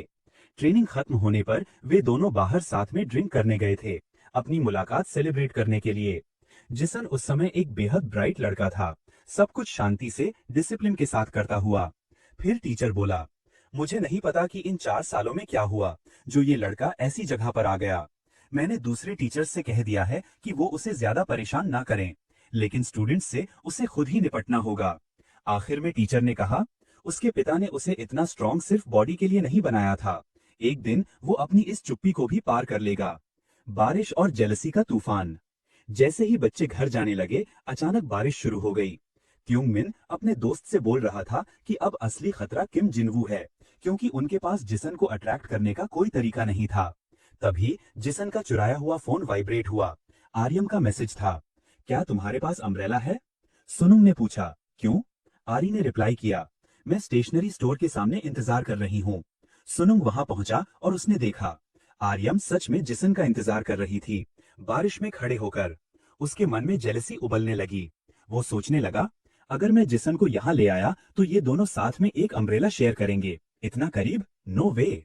फिर उसके दिमाग में एक ब्रिलियंट प्लान आया और वो जिसन को लेने दौड़ पड़ा। कुछ देर बाद आरी ने कदमों की आवाज सुनी। सुनुंग जिसन को लेकर आ रहा था। सुनुंग ने दिखावटी हैरानी जताई, ओह, मेरे पास भी अम्ब्रेला नहीं है। आरी ने अपना बैग खोला, एक स्पेयर अम्ब्रेला निकाला और सीधे जिसन को देने लगी। लेकिन सुनुंग बीच में कूद पड़ा। उसने अम्ब्रेला पकड़कर धन्यवाद कहा और झूठ बोला, हम दोनों को एक गेमिंग सेंटर जाना है, तुम भी चलना चाहोगी? उसकी चाल यही थी, आरी और जिसन को एक साथ न रहने देना। गोमन की पिटाई और नया खतरा। उधर गोमन बारिश से बचने घर जा रहा था कि उसी गली में उसे दो लड़कों ने रोक लिया। एक जामिन, जिसकी नाक जिसन ने तोड़ी थी, और दूसरा वही बल्कि स्टूडेंट जिसे क्लासरूम में जिसन ने पटका था। गोमन डर गया, क्या चाहिए तुम्हें? जा बोला, तू खुद को उसका एजेंट कहता है ना, तो मैसेज पहुंचा दे। और दोनों ने गोमन को बुरी तरह पीटा। ये मैसेज जिसन के लिए था, वो लड़ाई में हिस्सा ले, नहीं तो अंजाम बुरा होगा। उन्होंने गोमन को रुला रुलाकर ये मैसेज रिपीट करवाया। फिर पूछा, क्विक एक्सेस पेनल्टी का मतलब जानते हो? मौत। तभी अचानक किम जिनवू वहां आया। उसने कहा कि लड़के को इतना मत मारो, और फिर उसने अपना एक बिजनेस कार्ड गोमन को पकड़ा दिया। जिसन को दे देना, कॉम्बैट कैनल में उसका स्वागत है। तीनों वहां से चले गए। गोमन लहूलुहान हाल में जमीन पर पड़ा रह गया। गेमिंग क्लब, जिसन बनाम सुनुंग। उधर सुनुंग अपने जीनियस प्लान के साथ जिसन और आरी को नए गेमिंग क्लब ले गया। सुनुंग पूरे जोश में खेल रहा था, क्योंकि वो आरी को इम्प्रेस करना चाहता था। लेकिन जिसन ने एक शांत सी चाल चली और सीधा एक पॉइंट मार दिया। सुनुंग ने दिखावा किया कि सब कंट्रोल में है, लेकिन मन ही मन उसने सोचा, ये क्या था? फिर जिसन ने और भी आराम से एक और पॉइंट मार दिया, और सुनुंग ने घबराहट में खुद को पेप टॉक दी। आखिर स्कोर आया 13-0। सुनुंग का एक भी पॉइंट नहीं। उसके चेहरे पर डिफीट का साइन साफ दिख रहा था। अब उसने सोचा, चलो आरी को जिसन से चिढ़ा देते हैं। उसने आरी को गेम खेलने बुलाया, लेकिन दोनों हल्के हल्के खेल रहे थे, स्लो पेस। फिर आरी ने एक पॉइंट मार दिया। सुनुंग भड़क उठा, कहाँ गया वो स्किल वाला खिलाड़ी? आरी ने दूसरा पॉइंट भी मार दिया, और सुनुंग का दिमाग घूम गया। क्लॉ मशीन का ह्यूमिलिएशन। सुनुंग को लगा कि क्लॉ मशीन में उसकी किस्मत चमक जाएगी, लेकिन लगातार कोशिशों के बाद भी कुछ नहीं। फिर बोला, रुको, अभी आता हूँ, बस एक और ट्राई। और फिर फेल। वो झुंझलाकर बोला, ये मशीन ही स्कैम है। उधर जिसन ने बड़े आराम से क्लॉ मूव किया और एक नहीं, दो बेर्स निकाल लिए। एक आरी को दिया, एक सुनुंग को। सुनुंग धीरे से बोला, थैंक्स, और मन में सोच रहा था, आखिर इस लड़के को क्या नहीं आता। Karaoke disaster. सुनुंग ने सोचा, अब मेरी सिंगिंग देखकर आरी समझ जाएगी कि जिसन 0 है। तो वो काराओके बार ले गया। वो पूरे जोश में गाना गा रहा था, इतना तेज, इतना बेसुरा कि वो परफॉर्मेंस नहीं, सीधा हास्य कार्यक्रम बन गया। आरी पूरी शर्म के साथ अपना प्लशी पकड़े बैठी थी। एक हाई नोट पर सुनुंग का गला अटक गया। वो कॉफिंग करता हुआ पानी लेने भागा। अब कमरे में सिर्फ जिसन और आरी बचे थे। शांत कमरा, हौले से दिल की धड़कनें। आरी ने फोन निकाला और मैसेज भेजा, थैंक्स फॉर द बेयर। तभी फोन फिर बजा। उसके पिता का कॉल था। वो घबराकर तेजी से उठी और बाहर निकल गई। दरवाजे से टकराकर उसने वहां खड़े आदमी की सारी कॉफी गिरा दी। आदमी गुस्से से चिल्लाया, देखकर नहीं चल सकती, माफी भी नहीं मांग रही। तभी वापस आता हुआ सुनुंग सीन में दाखिल हुआ। आदमी ने पूछा, ये तुम्हारी गर्लफ्रेंड है? सुनुंग डरते हुए, न नहीं, हम सिर्फ क्लासमेट्स हैं। आदमी ने बची हुई कॉफी उसके सिर पर उलट दी। सुनुंग फिर भी चुप, बिल्कुल स्टैच्यू। तभी जिसन अंदर आया। उसने आदमी का हाथ पकड़ लिया। आदमी बोला, तुम क्या कर रहे हो? जिसन ने आदमी को पैर अड़ाकर ऐसे गिराया जैसे कूड़े का थैला फेंकते हैं। उसके साथी ने हमला किया। जिसन ने पंच मारकर उसे भी गिरा दिया। आरी ने ये दोनों गिरते देखा। आंखें फटी रह गईं। जिसन ने आरी का हाथ पकड़ा, उसे उठाया और दोनों वहां से भाग गए ताकि मामला और न बढ़े। उधर पीछे सुनुंग लड़खड़ाता हुआ खड़ा था। वो आदमी उससे पूछ रहा था, तू उनका दोस्त है? लेकिन सुनुंग डर के मारे भाग गया। अपना बैकपैक और टेडी बेयर उठाकर सीधा दौड़ पड़ा। बाहर निकलकर उसने देखा, जिसन और आरी एक साथ सीढ़ियां उतरते हुए जा रहे थे। सुनुंग मिन ने दूर से खड़े होकर दोनों को पुकारा भी, लेकिन किसी ने उसकी आवाज पर ध्यान नहीं दिया। जिसन और आर्याम बस अपनी रफ्तार में आगे बढ़ते रहे। उन्हें दूर जाते हुए देखकर सुनुंग के मन में एक अजीब सी खामोशी उतर आई। उसे पहली बार लगा कि दोनों के बीच एक अजीब सी हार्मनी है, जैसे दोनों एक दूसरे को परफेक्टली कॉम्प्लीमेंट करते हों। जिसन ने खतरे के वक्त आर्याम को बचाया था और वहीं सुनुंग खुद को एक डरपोक, कमजोर, बेकार सा लड़का मान रहा था। लड़की की नजर में वो बस एक नॉर्मल एनपीसी था, कोई ऐसा जिसे नोटिस करने की भी जरूरत नहीं होती। झुकाए अपने ही ख्यालों में डूबा वो घर जा रहा था कि तभी किसी ने उसका नाम पुकारा। उसने मुड़कर देखा। वो गोमान था, कोने में पड़ा हुआ, बुरी तरह घायल। सुनुंग दौड़कर उसके पास गया और पूछा कि क्या हुआ। आंखों में आंसू लिए गोमान ने कहा कि वो जिसन का स्पोक्स पर्सन बनने लायक ही नहीं है, मैं बिल्कुल केपेबल नहीं हूँ। सुनुंग ने पूछा कि क्या उसे जिनवू की गैंग ने पीटा है। गोमान ने सिर हिलाकर हाँ कहा और बताया कि डर के मारे वो जिसन को लड़ाई में आने के लिए मजबूर नहीं कर पाया। सुनुंग ने पहली बार महसूस किया कि गोमान भी उसकी ही तरह है। दोनों की जिंदगी एक जैसी है, डर, कमजोरी और हीनता से भरी हुई। सुनुंग ने उसे उठाया और घर की तरफ ले गया। गोमान ने पूछा, अब हम क्या करें? सुनुंग बोला, अगर जिसन हमें दोस्त मानता है तो वो हमारी मदद करेगा। उधर दूसरी तरफ जिसन और आरी धीरे धीरे चलते चलते एक जगह पहुंचे जहां जिसन ने उसका हाथ छोड़ दिया। अब वे दोनों साथ साथ चल रहे थे। आरी ने अपना अम्ब्रेला खोला और दोनों को बारिश से बचाते हुए चलने लगी। थोड़ी दूर पर यीना ने ये सब देखा। दोनों इतने पास पास कि वो कुछ बोल ही नहीं पाई। उसकी दोस्त ने पूछा, क्या हुआ? यीना ने प्रिटेंड करते हुए कहा, कुछ नहीं, लेकिन वो चलते हुए बार बार पीछे मुड़कर देख रही थी। आरी और जिसन की वो साथ चलती हुई इमेज उसके दिमाग में अटक गई थी। आरी के फोन पर नोटिफिकेशंस आती रहीं, लेकिन उसने अनदेखा कर दिया। अपने अपार्टमेंट के सामने पहुंचकर आरी रुकी, फोन निकाला और उसे मैसेज भेजा कि यही मेरा घर है। उसने जिसन को अम्ब्रेला थमाया और बाय कहकर खुशी खुशी उछलती हुई अंदर चली गई, क्योंकि आज उसने अपने क्रश के साथ इतने करीब का पल महसूस किया था। जैसे ही जिसन मुड़ा, उसे पीछे से किसी ने कंधे पर छुआ। वो आरी थी। उसके फोन की स्क्रीन पर मैसेज लिखा था, आज के लिए बहुत धन्यवाद। आरी मुस्कुरा रही थी, मैसेज हाथ में लिए। फिर वो दौड़कर अंदर गई, लिफ्ट में चढ़ते हुए ऊपर से आखिरी बार जिसन को दूर जाते हुए देखती रही। तभी अचानक लाइटर की आवाज हुई। उसने मुड़कर देखा, एक आदमी सिगरेट जलाते हुए उसे घूर रहा था। वो बोला, ये कैसी हरकत थी अभी? आरी चुप रही, सिर झुकाए, बिल्कुल डरी हुई। अगले दिन स्कूल में सुनुंग मिन ने गोमान को डांटना शुरू कर दिया कि उसने जिसन को बिट्रे किया। गोमान पछतावे में डूबा हुआ बोला, मुझे तो मर जाना चाहिए। सुनुंग ने उसे फिर नीचा दिखाया, क्योंकि वो चाहता था कि जिसन इसे सुने और रिएक्ट करे। फिर उसने पूछा, लड़ाई कब है?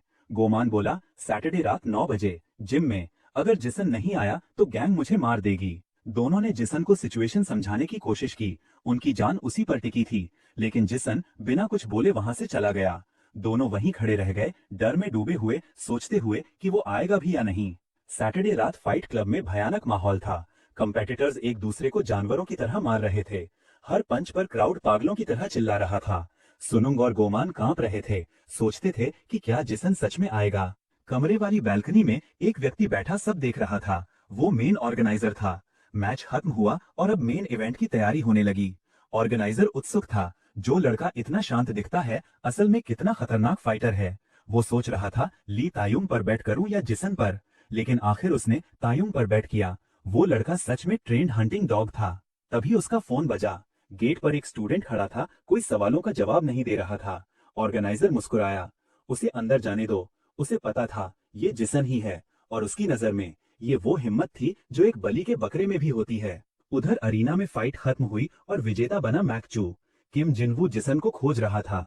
उसके आदमी बाकी बच्चों को धमका रहे थे, अगर जिसन नहीं आया तो तुम दोनों तायुंग से लड़ोगे। तभी जिम का दरवाजा खुला। हर नजर उस तरफ मुड़ी और वहां जिसन खड़ा था। पूरे जिम में सन्नाटा फैल गया। कौन सोच सकता था कि वो सच में आ जाएगा। सुनुंग और गोमान तो शौक में थे। वो दोनों खुशी से उसके पास दौड़े, जैसे उनकी जान वापस आ गई हो। किम जिनवू मुस्कुराया और बोला, तुम बिल्कुल वक्त पर आए, भूतों की तरह। मैं लंबे समय से तुम्हारा इंतजार कर रहा था। उसने बताया कि अगर जिसन जीता तो जिन्हें जिसन पर बेट लगाया है वो जैकपॉट मारेंगे, लेकिन केवल 10% लोगों ने उसके नाम पर बेट लगाया था। किम भी स्वीकार किया कि उसने खुद भी जिसन पर पैसा लगाया है। मेरी नजर में तुम एक सच में भूखा शिकारी हो। फिर दोनों फाइटर्स आमने सामने खड़े हुए। तायुम ने हेडफोन उतारे और पूछा, तुम ही हो वो ट्रांसफर स्टूडेंट? उसने हेडफोन ऑडियंस में फेंके और बोला, म्यूजिक चलाओ, आज शो टाइम है। शर्ट उतारकर वो लड़ाई की स्टांस में आया और जिसन भी शांत एक्सप्रेशन के साथ रेडी हो गया। लड़ाई शुरू हुई। तायुंग ने तेज पंचेस मारे, लेकिन जिसन ने उन्हें आसानी से डॉज किया। जिसन ने एक पंच मारा जिसे तायुंग ने ब्लॉक किया। दोनों एक दूसरे की लिमिट्स जांच रहे थे। पंचेस और किक्स के बीच धीरे धीरे साफ हो गया कि मार सिर्फ तायुंग खा रहा है, दे कोई नहीं रहा। तायुंग समझ गया, ये लड़का बाकी सब अपोनेंट्स जैसा नहीं है, इसकी लीग ही अलग है। वो डर नहीं रहा था, लेकिन उसकी आंखों में चुनौती पहली बार सच्ची लगी। तभी एक ओपनिंग मिलते ही जिसन ने उसके फेस पर पंच मारा। फिर एक के बाद एक कई तेज सटीक वार किए। तायुंग को मौका तक नहीं मिला रिटेलिएट करने का। सुनुंग और गोमान हर हिट पर चिल्ला रहे थे। एरिना में टेंशन बढ़ रही थी, क्योंकि तायुंग हमला ही नहीं कर पा रहा था। ऑडियंस झुंझलाने लगी, म्यूजिक तेज करो, उसका नाम बोलो, और पूरा क्राउड तायुंग का नाम चैंट करने लगा ताकि वो गुस्से में आकर लड़ाई पलट दे। म्यूजिक की आवाज और भीड़ के लगातार चिल्लाने से टेओंग और ज्यादा मोटिवेटेड होने लगा। दूसरी तरफ जिसन को वो आवाज अजीब तरह से जानी पहचानी लगी, और इसी एक पल की डिस्ट्रैक्शन के कारण उसे पहली बार सही मायने में चोट लगी। ऑडियंस अचानक एनर्जेटिक हो गई और पूछने लगी कि ये कौन सा गाना चल रहा है। किसी ने जवाब दिया कि ये एला खान है, उस टाइम के सबसे फेमस गर्ल ग्रुप्स में से एक। गाना सुनते ही जिसन की यादों में एक लड़की उभर आई। वो लड़की जो उसे कहा करती थी कि जब उसका ग्रुप डेब्यू करेगा तो जिसन एक पॉप स्टार का बॉयफ्रेंड बन जाएगा। उसने जिसन से पूछा था कि उसे इस बारे में कैसा लगता है। वो प्रोड्यूसर उस लड़की के डेब्यू का वादा कर चुके थे, बस शर्त थी कि वो कॉन्ट्रैक्ट निभाए। वो लड़की जिसन से पूछ रही थी कि क्या वो इस प्रॉमिस को पूरा कर पाएगी। तभी उनके दोस्त उन्हें बाहर बुला रहे थे और जिसन ने उस लड़की से कहा था, तुम जो भी फैसला करोगी मेरे लिए वही सही होगा। उस लड़की ने मुस्कुराते हुए कहा था, तुम ही एक हो जिस पर मैं भरोसा कर सकती हूँ, तुम मेरे लिए सैंक्चुरी हो। अचानक ऑडियंस की चीखों ने उसे रियलिटी में वापस खींचा। ध्यान टूटने की वजह से टेओंग के लगातार पंचेस लगने लगे। सनुंग और गोआमन घबरा गए, उन्हें समझ नहीं आ रहा था कि जिसन अचानक इतना सुस्त क्यों हो गया। टेओंग ने सोचा कि जिसन अभी तक बस जरूरत से ज्यादा कॉशियस था और अब उसकी असली कमजोरी सामने आ रही है। ऑडियंस लगातार उसका नाम चिल्ला रही थी और उसकी कॉन्फिडेंस बढ़ रही थी। म्यूजिक की आवाज बढ़ती गई और जिसन का कंट्रोल टूटता गया। वो पीछे धकेला जा रहा था और उसके दोनों दोस्तों को समझ में आने लगा कि असली समस्या वही म्यूजिक है। वे तुरंत इक्विपमेंट की तरफ भागे और लड़के से बोले कि वॉल्यूम कम कर दो, लेकिन वो बोला, अपना काम करो। सनुंग ने कहा, जिसन कॉन्सेंट्रेट नहीं कर पा रहा। उन्होंने मजाक उड़ाया, वो शांत लड़का जीतने लायक है ही नहीं। तभी अचानक गोआमन ने स्पीकर उठा लिया और भाग गया। लड़के उसे रोक नहीं पाए और आखिरकार म्यूजिक बंद हो गया। म्यूजिक बंद होते ही जिसन के दिमाग में पुरानी यादें और साफ उभर आईं। वो लड़की जो अचानक उससे ब्रेकअप कर गई थी, उसने कहा था, मैं अब ये सब नहीं चाहती, अभी से हम एक दूसरे को नहीं देखेंगे। वो मुड़कर चली गई और जिसन उसे पुकारता रहा। सिक्योरिटी गार्ड्स ने उसे रोका और बाहर ले गए और वो उसे आखिरी बार पुकारता ही रह गया। उधर रिंग में टेओंग लगातार प्रहार कर रहा था। लड़ाई खत्म होने ही वाली थी। जिसन घुटनों के बल गिर गया। उसकी आंखों में अभी भी उसी लड़की की तस्वीर थी। टेओंग फाइनल ब्लो मारने ही वाला था। सबको लगा मैच समाप्त है, लेकिन उसी स्प्लिट सेकंड में जिसन ने वो किक डॉज कर दी, आंखों में पूरी तरह अलग फायर के साथ, जैसे उसके होल सिस्टम ने खुद को रीसेट कर लिया हो। वो एकदम से उछला और टेओंग के चेहरे पर ऐसा पंच मारा कि वो उठकर वापस गिर गया। पूरा जिम शॉक में चुप हो गया। फिर उसने टेयोंग के चेहरे पर एक और किक मारी। वो खून उगलते हुए समझ ही नहीं पा रहा था कि हो क्या रहा है। किम जिनवू मुस्कुराकर सब समझ चुका था। अब फाइट का आउटकम पक्का था। टेयोंग ने लड़ाई डोमिनेट की थी, लेकिन अब वो हेल्पलेस पड़ा था। जिसन की आईज में डरावनी आग थी और उसकी ऑरा जैसे किसी जंगली बीस्ट की तरह भारी हो चुकी थी। ओपोनेंट्स डर गए। कई लोग कहने लगे कि वो उसे मार ही न डाले, लेकिन जिसन पर जैसे ब्लाइंड रेत सवार था। वो टेयोंग की प्लीज को अनदेखा करता हुआ उसे फिर किक मारता रहा। ऑडियंस का एक बड़ा हिस्सा डर गया कि कहीं ये लड़का सच में किसी को मार ना दे। लोगों ने किम जिनवू से पूछा, क्या जिसन उसे मार नहीं देगा, कोई रोकेगा नहीं क्या? लेकिन किम जिनवू की आंखों में एक्साइटमेंट थी। उसे ये वायलेंस पसंद आ रहा था। वो सोच रहा था कि जिसन उसकी दुनिया का सबसे बड़ा स्टार बन सकता है, एक ऐसा लड़का जिसे वो अपनी तरह का हाउंड बना सके। सनुंग और गोवामन दौड़कर रिंग में आए और जिसन को रोका। काफी है, तुम जीत चुके हो। जिसन की सेंसेस वापस आईं, लेकिन तब तक टेयोंग लगभग अनकॉन्शियस था। किम जिनवू आगे आया और बोला, बहुत बढ़िया, मैंने पहले ही समझ लिया था कि मैं सही था। फिर बोला, अगली फाइट में भी यही पागलपन दिखाना। फाइट का पैसा तुम्हारे एजेंट को दे दिया जाएगा। किम वहां से चला गया और उसके फॉलोअर्स भी। दो लड़कों ने सेलिब्रेशन के लिए जिसन को बुलाया, लेकिन जैसे ही गोवामन ने उसके कंधे पर हाथ रखा, जिसन ने उसका हाथ झटक कर वार्निंग दी कि उसे छुए नहीं, और वो वहां से अकेला ही निकल गया।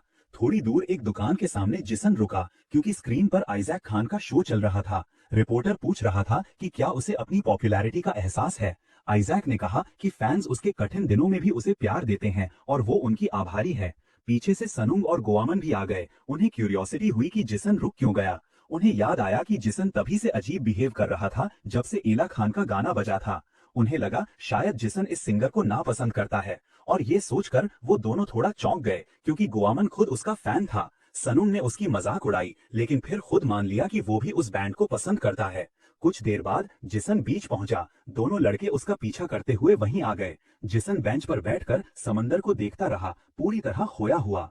सनुंग ने पूछा, हमें जाकर उससे बात नहीं करनी चाहिए? गोवामन ने कहा, अभी सही वक्त नहीं है। सनुंग बोला, अगर हम दोस्त हैं तो हमें कुछ करना चाहिए। गोवामन ने गहरी सांस ली और कहा, मुझे लगता है मुझे किसी को बुलाना चाहिए। उधर आर्याम सो चुकी थी। तभी उसका फोन वाइब्रेट हुआ। जिसन का मैसेज था, बीच पर लाइट हाउस के सामने आओ। आर्या खुशी में कूद पड़ी। वो धीरे धीरे तैयार हुई ताकि पिता को पता न चले। उसका पिता मेज पर झुका हुआ शराब पीकर सो रहा था। अचानक उसने गालियां बड़बड़ाई। आर्या डर गई, पर फिर समझ गई कि वो सपने में बोल रहा है। वो चुपके से बाहर निकल गई। बीच पर सनुंग ने गोवामन से पूछा, तुमने किसे बुलाया? गोवामन बोला, एक लड़की को। सनुंग चौंका, लड़की? तुम लड़की को मैसेज भेज रहे हो? फिर गोवामन ने सच्चाई बताई। असल में आर्या नहीं जानती कि मैसेजेस मैं भेज रहा था। वो फोन जिसन को दिया था, लेकिन रिप्लाई मैंने किया था, और गलती से उसे लगता है कि जिसन उससे बात कर रहा है। सनुंग ने सिर झुका लिया।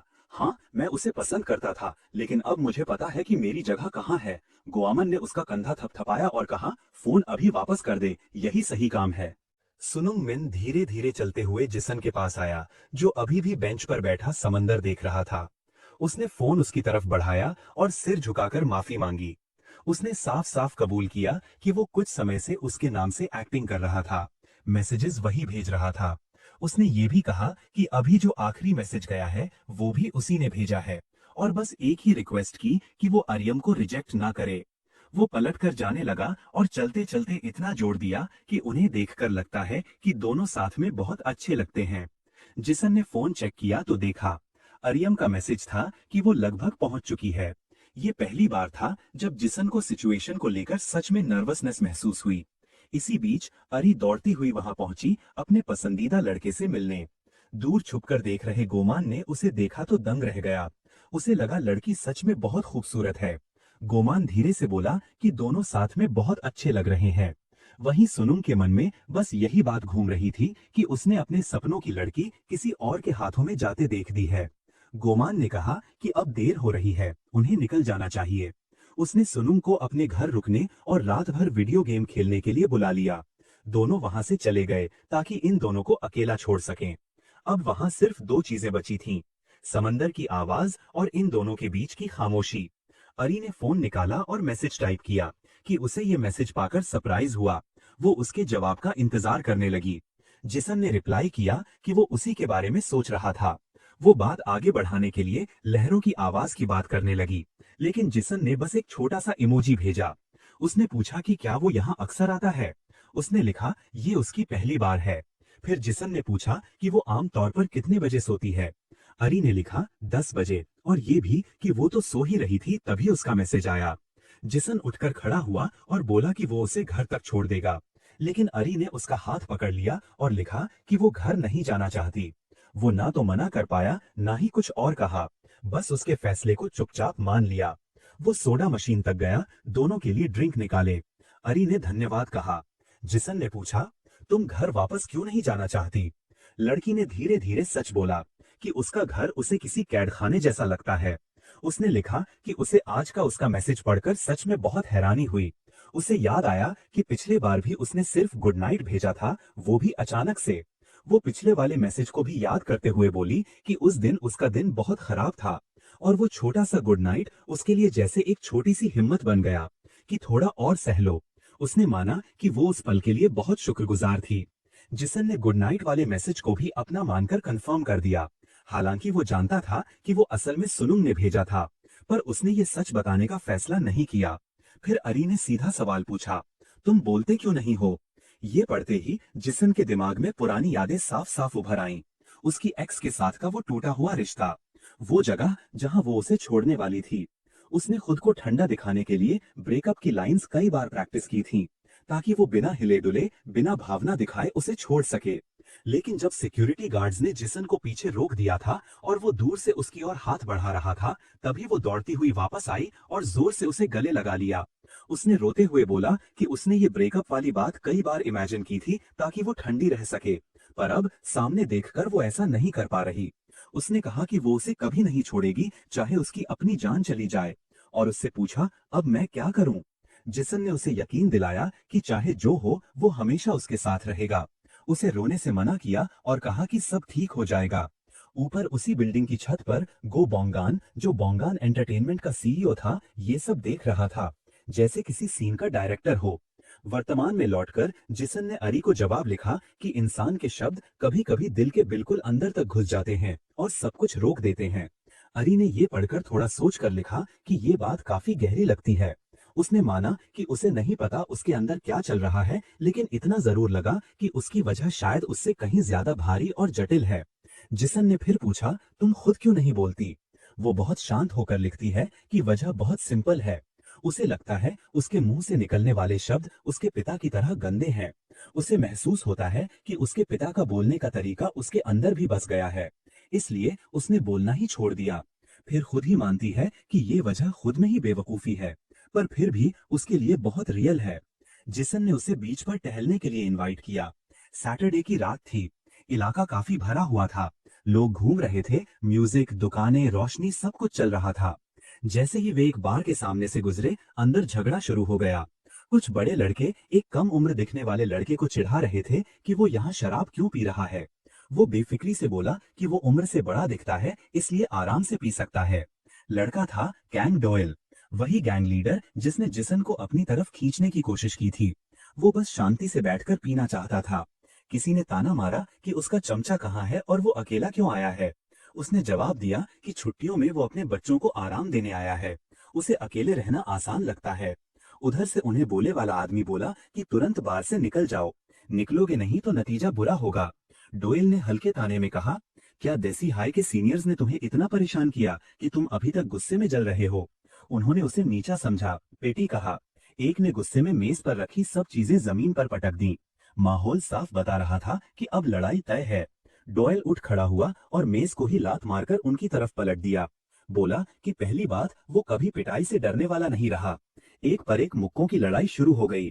डोयल उनके साथ ऐसे खेल रहा था जैसे छोटे बच्चों के साथ कोई लड़ाई का गेम खेलता हो। इसी बीच उसके घूमते हुए नजरें बाहर आईं और उसे जिसन के नीले बाल दिखे। उसके चेहरे पर मुस्कान आ गई। तुम्हें यहाँ देखकर बहुत अच्छा लग रहा है। मैं अपने दोस्त को देखकर बहुत खुश हूँ। वो जिसन के पास आया, उसे गले लगा लिया और बोला कि वो तो वैसे भी उसे ढूंढने जाने वाला था, लेकिन किस्मत ने खुद ही मिलवा दिया। उधर बार के अंदर लड़ाई देख रहे लोग बाहर भाग आए और जिसन को देख पूछा, क्या ये भी तुम्हारी गैंग का हिस्सा है? डोयल ने ताने में कहा, इतना सा कनेक्शन भी नहीं देख पा रहे? जरूर हम दोस्त हैं। लेकिन उन बदमाशों को इन बातों से कोई फर्क नहीं पड़ा। उन्होंने नफरत से भरा नारा लगाया कि वो इन दोनों को मारेंगे। जिसन ने तुरंत अरी को अपने पीछे कर लिया, ताकि अगर कुछ हो तो पहले वो खुद लगे। गैंग के लड़के गुस्से में टूट पड़े। लीडर एक को संभाल रहा था, दूसरा जिसन की तरफ बढ़ा और बोला कि अगर वो दोस्त हैं तो दोनों की पिटाई होगी। जिसन ने बहुत आसानी से उस आदमी को गिरा दिया। फिर वो और डोयल साथ साथ लड़ने लगे। जब भी किसी के पीछे से वार होने वाला होता, दूसरा उसे आवाज देकर बचा लेता और दोनों ने कुछ ही पलों में सबको गिरा दिया। दूर खड़ी अरी ये सब देख रही थी और मन ही मन सोच रही थी, जिसन जैसे किसी बहुत ऊंची दीवार के ऊपर खड़ा है, जहां कोई पहुंच ही नहीं सकता।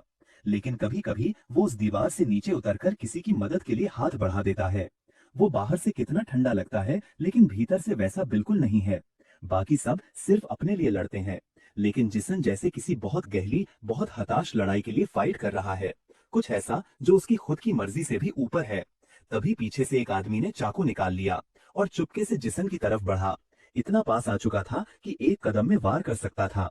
अरी घबराकर चिल्लाई और डोयल ने भी जोर से कहा कि सिर झुका ले। जिसन ने तुरंत झुककर वार टाल दिया।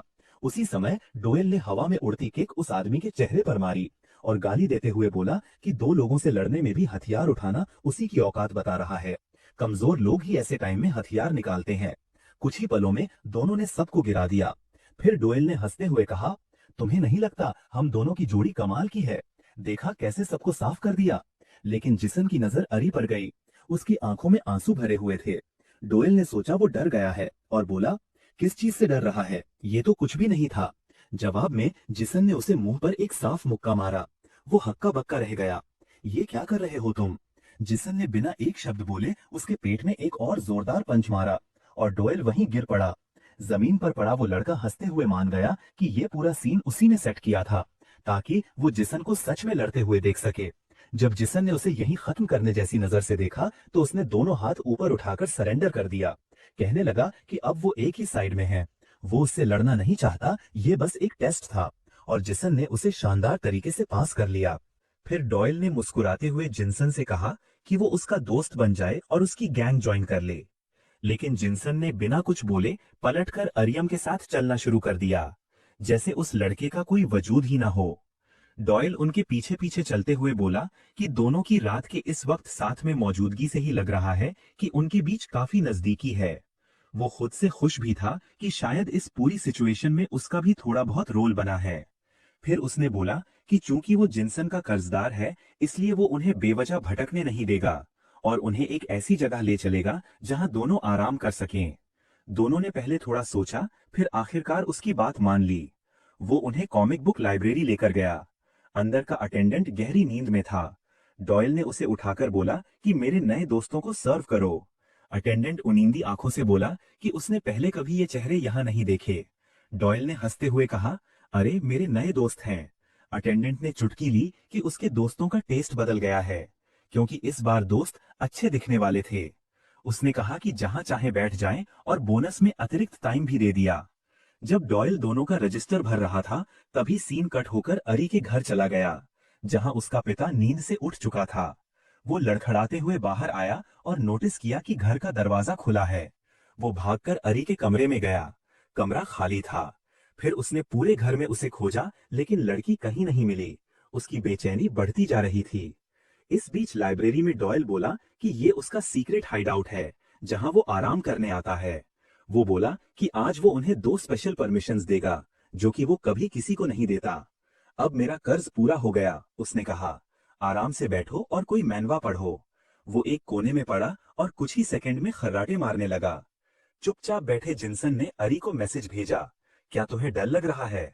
अरी ने लिखा, नहीं, अब मैं ठीक हूँ। फिर उसने पूछा कि वो कोई मैनवा पढ़ना चाहेगा।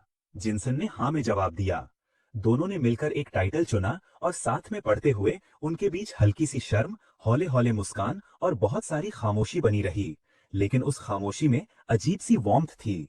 थोड़ी देर बाद लाइब्रेरी अटेंडेंट 2 ड्रिंक्स लेकर आया और बोला कि ये उसकी तरफ से हैं। उसने कहा कि उसे हैरानी है कि डॉयल के पास ऐसे दोस्त हैं, क्योंकि वो असल में दोस्तों वाला इंसान नहीं, बस लड़ाई करने वालों के बीच घिरा रहता है। ड्रिंक्स देते समय दोनों की नजर उसके हाथ पर गई। वो 2 उंगलियां पूरी तरह गायब थीं। उसने उनकी नजरें पकड़कर कहा, आदत हो गई है, शुरू में बुरा था, अब नहीं। उसने बताया कि डॉयल आज भी उसकी उस चोट को लेकर खुद को माफ नहीं कर पाया और उसी घटना के बाद वो लड़का जो कभी बिल्कुल साधारण बच्चा था, तेजी से बुरी राह पर चल पड़ा। वो बोला कि पहली बार मिलने पर इतना बातें नहीं करनी चाहिए थीं। फिर बोला, उस बच्चे का ख्याल रखना, वो बुरा नहीं है। घंटों बीत गए। अचानक अरी पढ़ते पढ़ते उसके कंधे पर झुककर सो गई। वो गहरी नींद में थी कि तभी उसका फोन जोर से बजा। वो चौंक कर जागी और जैसे ही समझा कि वो जिनसन के कंधे पर सो रही थी, उसका चेहरा शर्म से लाल हो गया। उसने फोन चेक किया, पिता की 3 मिस्ड कॉल्स थीं। उसने तुरंत मैसेज टाइप किया कि ये उसके पिता का कॉल था और उसे अभी जाना होगा। जिनसन ने कहा कि वो उसे घर छोड़ देगा। दोनों लाइब्रेरी से निकलकर शांत रात में उसके घर की ओर चले। अपार्टमेंट बिल्डिंग पहुंचकर दोनों एलिवेटर से उसके फ्लोर पर गए। दरवाजे के सामने खड़े होकर अरी बोली कि आज उसके साथ बिताए गए ये कुछ घंटे उसके लिए आजादी जैसे थे। जिनसन उसके इस शब्द से थोड़ी देर के लिए उलझ गया, लेकिन वो अंदर चली गई। जैसे ही उसने डोर पासवर्ड डाला, दरवाजा अचानक खुला। उसका पिता सामने खड़ा था, गुस्से में जलता हुआ। वो दहाड़ा, ये समय है आने का, मैंने कितनी बार फोन किया, दिमाग खराब हो गया तुम्हारा। अरी ने कुछ नहीं कहा, बस चुप खड़ी रही और उसकी यही नजर उसके पिता को और आग बबूला कर गई। उसने तमाचा मार दिया और गंदी गालियां देते हुए बोला, ऐसे देखती है तू अपनी गलती पर। वो उसे पकड़कर अंदर घसीटने लगा और इतने में जिनसन को देख लिया। अब उसकी नजरें खून खा गईं। उसने चिल्लाकर कहा, तो तू है वो हरामी, आज तुझे मैं जिंदा नहीं छोड़ूंगा। अरी ने दोनों हाथों से अपने पिता को पकड़ लिया और वो उसे झटकता हुआ चिल्लाता गया कि हट यहाँ से, मैं आज इसे मार डालूंगा। जिनसन गुस्से में उनकी तरफ बढ़ा, लेकिन अरी ने पूरी ताकत लगाकर चिल्लाया, चले जाओ। उसके पिता ने उसे फिर मारा। वो जमीन पर गिर पड़ी, लेकिन फिर भी जिनसन की तरफ देखते हुए हाथ जोड़कर बोली, कृपया बस चले जाओ। वो बार बार कहती गई कि वो भाग जाए, कि वो खुद सब संभाल लेगी। जिनसन वहीं रुककर कुछ लड़ नहीं पाया, ना कुछ कह पाया, बस अरी की विनती सुनकर भाग गया। भागते हुए उसके दिमाग में वही पुरानी बात घूमने लगी कि वो हमेशा भाग जाता है जब सामना करना जरूरी होता है। नई शहर में आया था तो भी भागकर, पुरानी लड़ाई में भी भागकर, और आज फिर। उसका दिल भारी था, सांसें टूटी हुई थीं। वो चलता रहा जब तक अपने घर नहीं पहुंच गया। दरवाजे पर एक बूढ़ा आदमी बुद्धा के सामने बैठा हुआ प्रार्थना कर रहा था। जिनसन को देखते ही बोला, तू आज बहुत देर से आया, पहली बार ऐसा हुआ है। बूढ़े ने कहा कि इस शांत मोहल्ले में वो शांति ढूंढने आया था, लेकिन अब वो नए रिश्तों में बंध गया है और अब उसे फैसला करना होगा, क्या वो इन रिश्तों को स्वीकार करेगा या फिर हमेशा की तरह भाग जाएगा। कुछ दिन बीत गए। स्कूल में लड़ाइयां वैसे ही चलती रहीं। फाइट क्लब पहले से भी ज्यादा हिंसक हो गया था। वहां जीतने का मतलब था तब तक मारना जब तक सामने वाला दया की भीख न मांग ले। बुलियंग अपने चरम पर थी। एक लड़के ने लड़ाई शुरू होते ही हाथ खड़े कर दिए। जिनवू गुस्से में आग बबूला होकर आया और बोला, अभी शुरू ही हुआ था और तू हार मान गया। लड़का बोला कि उसका कोई मौका नहीं था, इसलिए लड़ने का मतलब नहीं था। जिनवू ने उसके मुंह पर घूंसा मारा। लड़ाई में उतरकर इस सोच के साथ, तुम जैसे लोग फाइटर कहे जाने लायक नहीं, मेरे सामने मत आना दोबारा। फिर एक हेंचमैन आया और बोला कि प्रोफेसर वेयर हाउस में बुला रहे हैं। वहां प्रोफेसर ने सीधे कहा, हमें सच्चे फाइटर्स चाहिए। लोग जिनसन की अगली फाइट का इंतजार कर रहे हैं। जिनवू ने कहा कि वो फाइटर्स ढूंढ रहा है, लेकिन कोई टिकने वाला नहीं, बाकी चोट खाने से डरते हैं। प्रोफेसर ने कड़वी नजर डालकर पूछा, मतलब तुम कहना क्या चाहते हो, तुम्हें लोग ढूंढना आता नहीं? कांपती आवाज में किम जिन वू ने प्रोफेसर से कहा कि उसका वो मतलब नहीं था, बस ये कि उसे थोड़ा वक्त लगेगा। प्रोफेसर ने ठंडी नजर से पूछा, कितना वक्त लगेगा? वो डरते डरते बोला, 1 महीना दे दीजिए। प्रोफेसर हंस पड़ा, लेकिन वो हंसी ठंडी थी। वो बोला कि उसने उसी कमीने को, जो नकली जूते पहनकर घूमता था, ऐसा आदमी बना दिया कि अब वो लग्जरी कपड़े पहन रहा है और खुद को बहुत बड़ा समझता है। लेकिन फिर बोला, क्लाइंट्स 1 महीना वेट नहीं करते। दूसरी जगह भी बेटिंग चलती है, जहां से मुझे अपना डोपामीन मिल सकता है। अगर तुम मैनेज नहीं कर पा रहे तो हाउंड डॉग ऑपरेशन से हट सकते हो। ये सुनते ही जिनवू घुटनों पर गिर गया। उसने कहा कि वो ऐसा नहीं चाहता, वो पूरी जान लगा देगा। प्रोफेसर ने अपना पैर उसके सिर पर रख दिया और बोला, 1 हफ्ता है तुम्हारे पास ओपोनेंट ढूंढने के लिए, वरना खुद उतरकर लड़ना पड़ेगा। किम जिनवू बनाम जीसन, ये फाइट देखने में मजा आएगा और क्लाइंट्स भी पागल हो जाएंगे। ये कहकर वो बाहर निकल गया और जाते जाते एक बार फिर उसे 1 वीक डेडलाइन याद दिला दी। अब जिनवू अंदर ही अंदर जल रहा था। उसे जीसन से खुद लड़ने का ख्याल ही पसंद नहीं आ रहा था। अब उसे किसी भी तरह कोई ओपोनेंट ढूंढना ही था। उधर दोपहर के लंच में तीनों रूफटॉप पर साथ बैठे थे। गुआन ने खुश होकर बताया कि आज उसे डोंकात्सु वाला बेंटो मिला है और रोज रोज ब्रेड खाना सेहत के लिए अच्छा नहीं। दोनों दोस्त जीसन पर जोर डाल रहे थे कि वो प्रॉपरली खाया करे क्योंकि वो बहुत दुबला है। अब उनके लिए ये जगह, ये रूफटॉप वाला लंच रोज की आदत जैसा बनता जा रहा था। आरामदायक, शांत, उनकी छोटी सी दुनिया। तभी जीसन के फोन ने वाइब्रेट किया। मिन तुरंत बोला, क्या आर्यम का मैसेज है? थोड़ी घबराहट के साथ उसने पूछा कि क्या दोनों के बीच सब ठीक चल रहा है, और जीसन से कहा कि वो फोन चेक करे। जीसन उठकर थोड़ा दूर जाकर मैसेज देखने लगा। पीछे से दूसरा लड़का मैसेज देखने के लिए मचल रहा था, लेकिन गुआन ने उसके सिर पर हल्की सी चपत लगाकर कहा, अपना काम कर, दूसरों की प्राइवेट चीजें मत देख। मैसेज में आर्या ने पूछा था कि क्या वो बाद में कॉमिक बुक स्टोर में मिलना चाहेगा। काफी देर बाद दोनों कॉमिक स्टोर पहुंचे। कुछ समय तक वे बस साथ बैठे रहे, कुछ नहीं बोले, बस एक दूसरे की मौजूदगी महसूस करते हुए। फिर आर्या ने हिम्मत जुटाई और बोली, अगर मैं अब भी नहीं बोलूं तो अजीब लगेगा, क्योंकि उस दिन मैं चिल्लाई भी थी। उसने कहा कि उसे अपनी आवाज से नफरत है क्योंकि वो बहुत गंदी और रफ लगती है। ये तरीका उसने अपने पिता से बचपन से सीखा है। कभी कभी वो सोचती है काश वो अपनी आवाज को ही छुपा सकती, लेकिन उसे इस बात का कोई अफसोस नहीं कि उस दिन उसने चिल्लाया, क्योंकि वो नहीं चाहती थी कि जीसन को चोट लगे। आर्या ने बताया कि उसकी माँ सालों तक उसके पिता का बर्ताव सहती रही। एक दिन वो टूट गई और घर छोड़कर चली गई। उसके बाद से घर में सिर्फ वो और उसका पिता रह गए। वो कम बोलने लगी, फिर बहुत कम, और एक दिन लगभग पूरी तरह चुप हो गई। धीरे धीरे उसके कुछ दोस्त भी उससे दूर हो गए और वो अकेली रह गई। तभी स्टोर में डॉयल आ गया। क्लर्क ने उसे बताया कि उसके दोस्त भी अंदर हैं। आर्या ने जीसन से कन्फेस करना जारी रखा कि वो हमेशा अकेला महसूस करती थी। फिर उसने स्कूल में एक अफवाह सुनी कि एक नया ट्रांसफर स्टूडेंट आया है जो किसी से बात ही नहीं करता। उसी दिन से वो उसे ऑब्जर्व करने लगी, क्योंकि वो जानना चाहती थी कि क्या उसकी कहानी उससे मिलती जुलती है। तभी डॉयल ने उसे बोलते हुए देख लिया और चौंक गया। तुम बोल रही हो? तुम्हें किसने शुरू कराया फिर से कम्युनिकेट करना?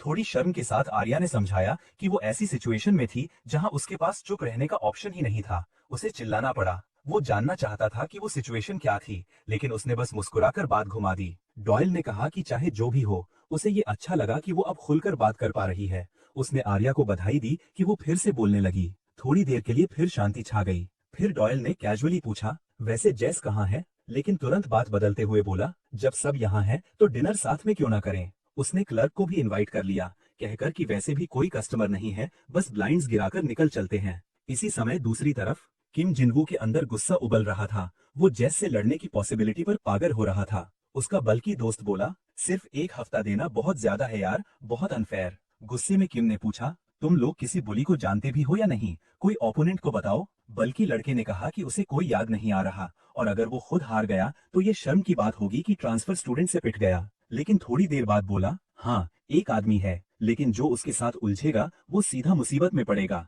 दूसरे ने पूछा, कहीं ये ज्यादा ओवर तो नहीं है किसी असली गैंगस्टर को घसीटना? किम ने पूछा, किसकी बात कर रहे हो? शहर के किसी कोने में एक आदमी को लोन शार्क ने घेर रखा था, 2 महीने की बाकी उधारी के कारण। उनके लिए बिना बताए छुप जाना मतलब उनसे बचने की कोशिश करना था। बेचारा आदमी रोते हुए कह रहा था कि वो सच में कर्ज चुकाने की कोशिश कर रहा है। सिजर्स हाथ में पकड़े लोन शार्क ने ताना मारा, सच में? कैसीनो में पकड़े गए हो और कह रहे हो पैसा जुटा रहे हो? आदमी ने रोते हुए कहा, मैं जैकपॉट मारने गया था, एक बार बड़ा अमाउंट जीता तो सारा कर्ज चुका दूंगा। मुझे सपना आया था, एंसेस्टर्स आए थे, कुछ बड़ा होने वाला है मेरी जिंदगी में। लोन शार्क ने उसका हाथ पकड़ा और उंगली के पास सिजर्स कसी। आदमी डर के मारे कांपने लगा और थोड़ा वक्त मांगने लगा। शार्क ने कहा कि जब वो काम कर रहा था तब भी कर्ज नहीं चुकाया और अब गैम्बलिंग से चुकाना चाहता है। फिर ठंडी नजर से बोला, क्या यहाँ हमें कोई बेवकूफ दिख रहा है? उसका हेंचमैन आदमी का हाथ पकड़े बोला, थोड़ा चुभेगा पर चिंता मत करो, मैं प्रो हूँ, साफ कट करूंगा। आदमी मिन्नतें करता रहा, लेकिन किसी ने नहीं सुनी और उसकी उंगली काट दी गई। इसके बाद हेंचमैन ने कहा कि अभी जो हुआ वो बहुत महत्वपूर्ण है, अब उसके पास ठीक 1 घंटा है पैसे लेकर आने के लिए। उसके बाद ये उंगली वापस दे दी जाएगी ताकि डॉक्टर उसे जोड़ सके।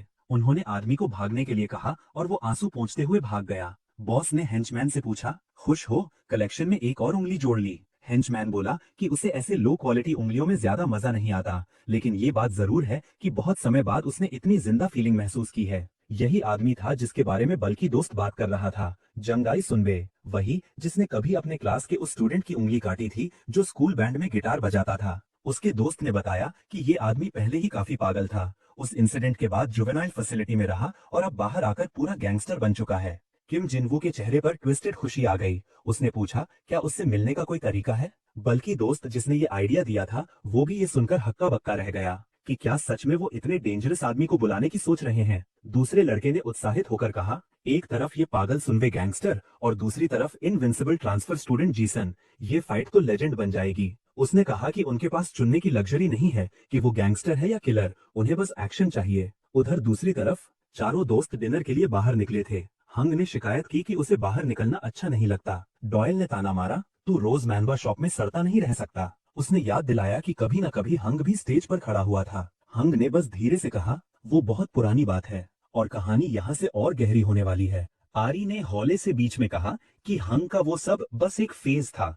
डॉयल ने क्यूरियोसिटी में पूछा, अच्छा, तुम इतने अच्छे गिटारिस्ट हो तो क्या किसी बैंड में थे? फिर उसने तुरंत टॉपिक बदल दिया, चलो ये बताओ, स्ट्रीट फूड खाओगे या चाइनीज? चारों दोस्त सड़क पर चल रहे थे कि एक कार धीरे से पास आई। अंदर वही लोन शार्क और उसके 2 हेंचमैन बैठे थे। शार्क ने ड्राइवर से कहा कि गाड़ी रोक, मेरे कुछ पुराने दोस्त यहाँ आसपास हैं, जरा मिलकर आता हूँ। वो गाड़ी से निकला, फिर जोर से चिल्लाया, हंग, ओए हंग। हंग ने उसकी आवाज सुनी और जैसे जम गया हो, डर के मारे पीछे हटने लगा, जब तक कि वो डॉयल से टकरा नहीं गया। डॉयल ने उसे थाम लिया और समझने की कोशिश की कि क्या हो रहा है। शार्क करीब आया, उसने कहा, पहले तो लगा शायद गलती से समझा, लेकिन अब पक्का हो गया, सच में तू ही है। हंग का चेहरा देखते ही वो आदमी और भी कॉन्फिडेंट हो गया। हंग उल्टा और ज्यादा डरकर सिकुड़ गया। शार्क ने मॉक करते हुए पूछा, क्यों, भूत देख लिया जो ऐसे कांप रहा है? वो करीब आकर बोला, अच्छा है, तुम लोग काफी करीब लगते हो एक दूसरे के, ये देखकर खुशी हुई। फिर अचानक उसने पूछा, जमीन में क्यों धंसा हुआ है? मुझे देखकर इतना खुश हुआ कि हिल भी नहीं पा रहा। डॉयल ने झुंझलाकर बोला, हम लोग खाना खाने जा रहे थे, अगर ये बात चलती रही तो भूख खत्म हो जाएगी। शार्क थोड़ी देर चुप रहा, फिर मुस्कुराते हुए वॉलेट निकाला और बोला, चलो मैं तुम्हारा खाना पे कर देता हूँ, काफी समय हो गया है। उसने पैसे सीधे डॉयल की पॉकेट में ठूंस दिए, फिर बोला, जाकर अच्छा मांस खा लेना, स्टूडेंट्स के पास वैसे भी पैसे कहाँ होते हैं। अब उसकी नजर भ्योंगू पर गई।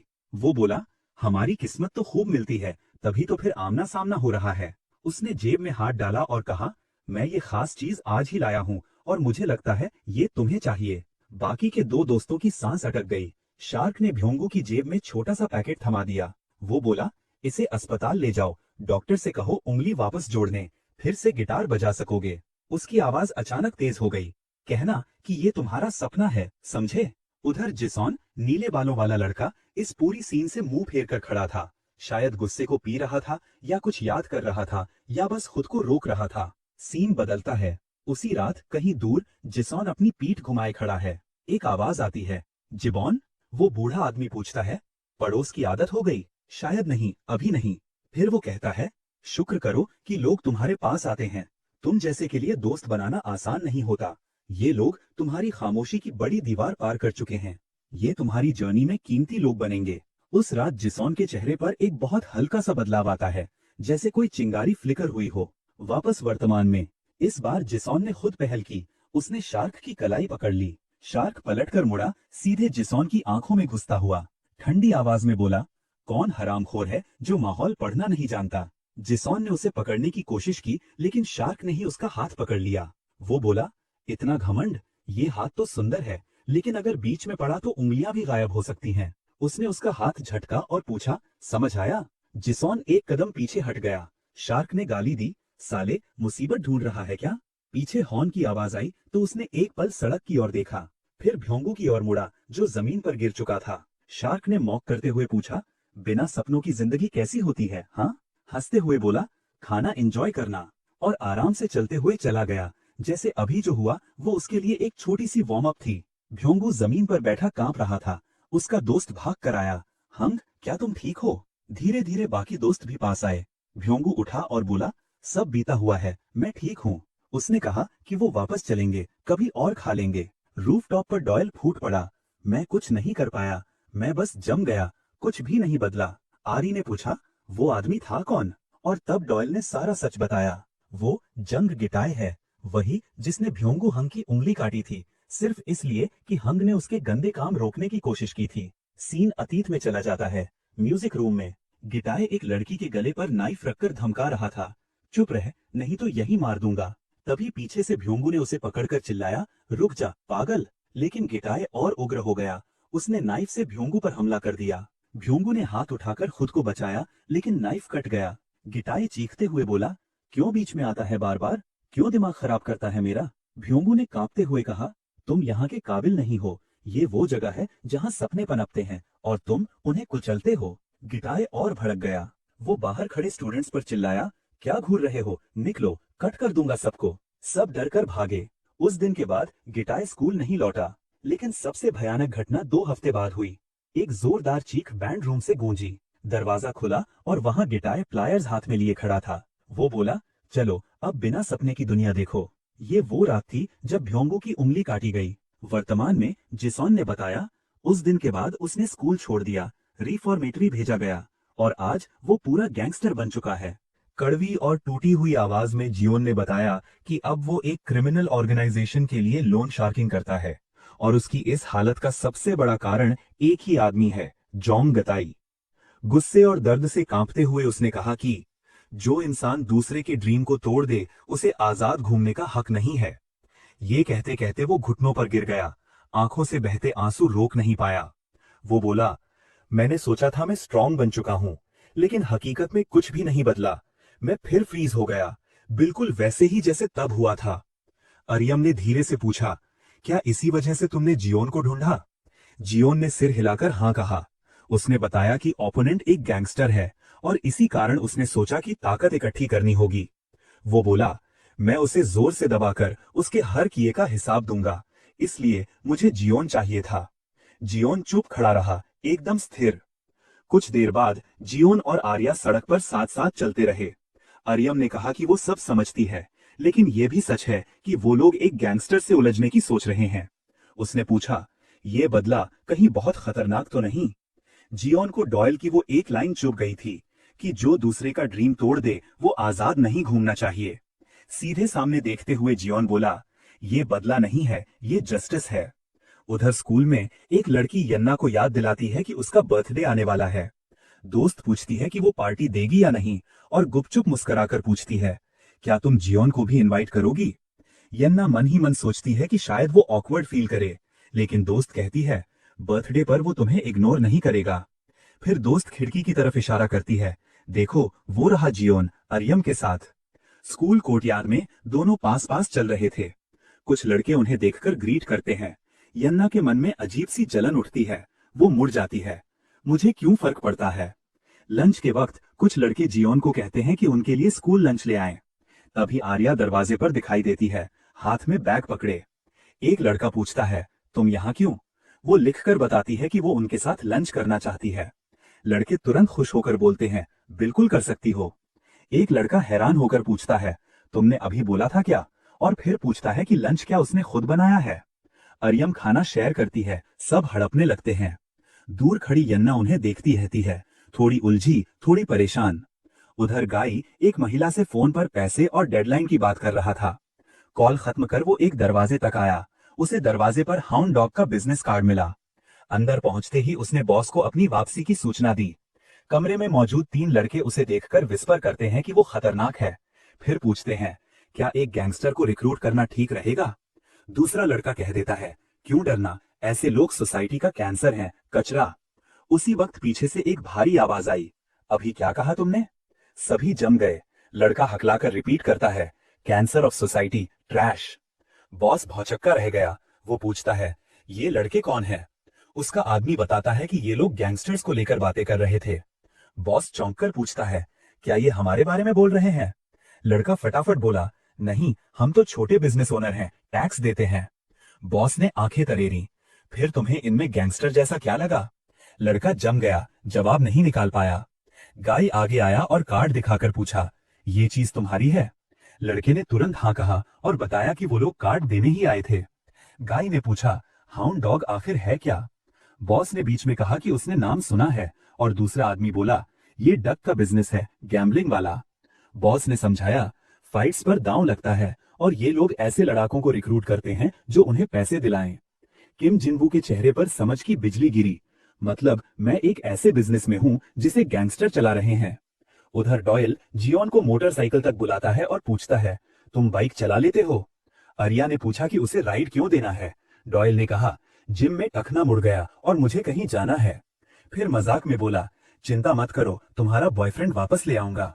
आर्या ने तुरंत डिनाई किया, हम सिर्फ दोस्त हैं। जियोन चुपचाप हेलमेट पकड़ लेता है।